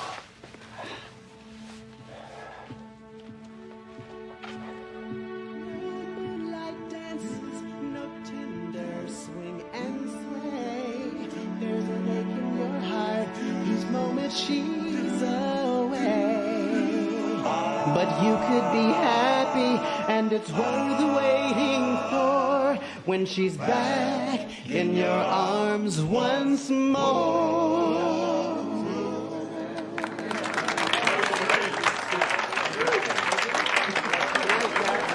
I never figured you for 50s doo-wop. Oh, what'd you peg me for, a gangster rap? No. I was maybe seeing you as a Wu-Tang man. You know, just couldn't decide between Method Man or Old Dirty Bastard. ODB, huh? It just so happens I like different kinds of music. Yeah, but you never get over the stuff you heard when you were little. True. And my mom had so many records. I used to just spread the jackets out around me on the floor. But you had to be real careful with the favorite ones, though. Like which ones? Dominoes, Flamingos, Five Satins. And my dad dug them, too. I used to come stand in the doorway at night and watch them slow dance.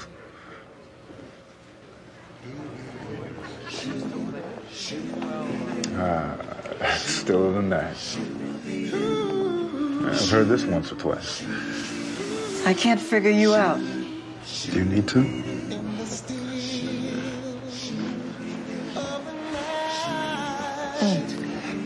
I don't know. I get lost with this fake it. Cause I love you so.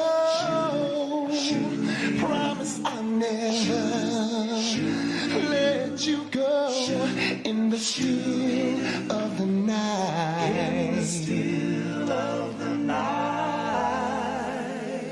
I remember that night in May. The stars were...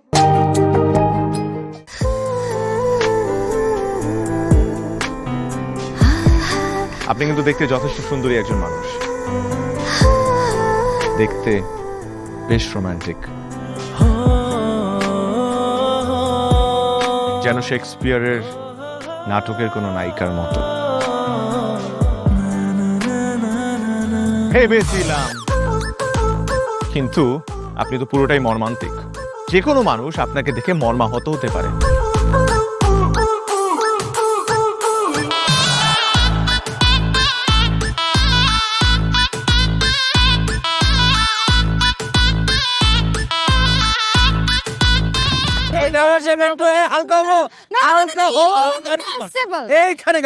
আমার হালকা হতে 1 মাস সময় লেগেছে। আপনার 1 মাস সময় লাগে? আমার হালকা হতে তো 1 মিনিট লাগে।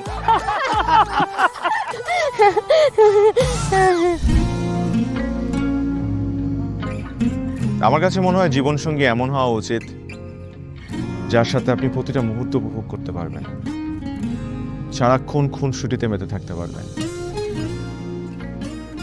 এবং তার মনে এমনভাবে বসবাস করবেন যে আপনার দিকে সে একটাবার তাকালেই বলে দিতে পারবে যে তার বেঁচে থাকার কারণই আপনি। পথে চলতে চলতে, কথা বলতে বলতে, কখন যেন হলে আমার। জানি গল্পে গল্পে মিশে অল্পে অল্পে আমিও হয়ে গেছি তোমার। ছোট ছোট ভুল ফুটে হলো ফুল যে তোমাকে পেলাম। গুটি গুটি পাই স্বপ্নের লাই আমি ভেসে গেলাম। আপনি কি মনে করেছেন একজন মানুষ আমার জীবন থেকে চলে গিয়েছে এবং আপনি সেই সুযোগটা কাজে লাগিয়ে আপনার ফিলিংস গুলো আমার কাছে এক্সপ্রেস করবেন আর আমি সেটা হ্যাপিলি অ্যাকসেপ্ট করে নিব? এই হচ্ছে আপনার বন্ধুত্বের নমুনা? রোদের পাখি তোর শহরে, আমার মনের স্বপ্ন ঘিরে। ওরে পাখি ওরে সারাক্ষণ, তোর শহরে বৃষ্টি হলে ভিজে আমার môn.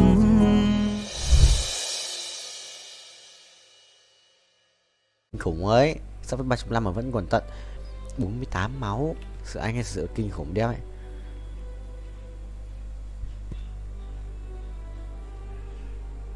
Có mấy vàng cho 5 vàng cũng đuổi.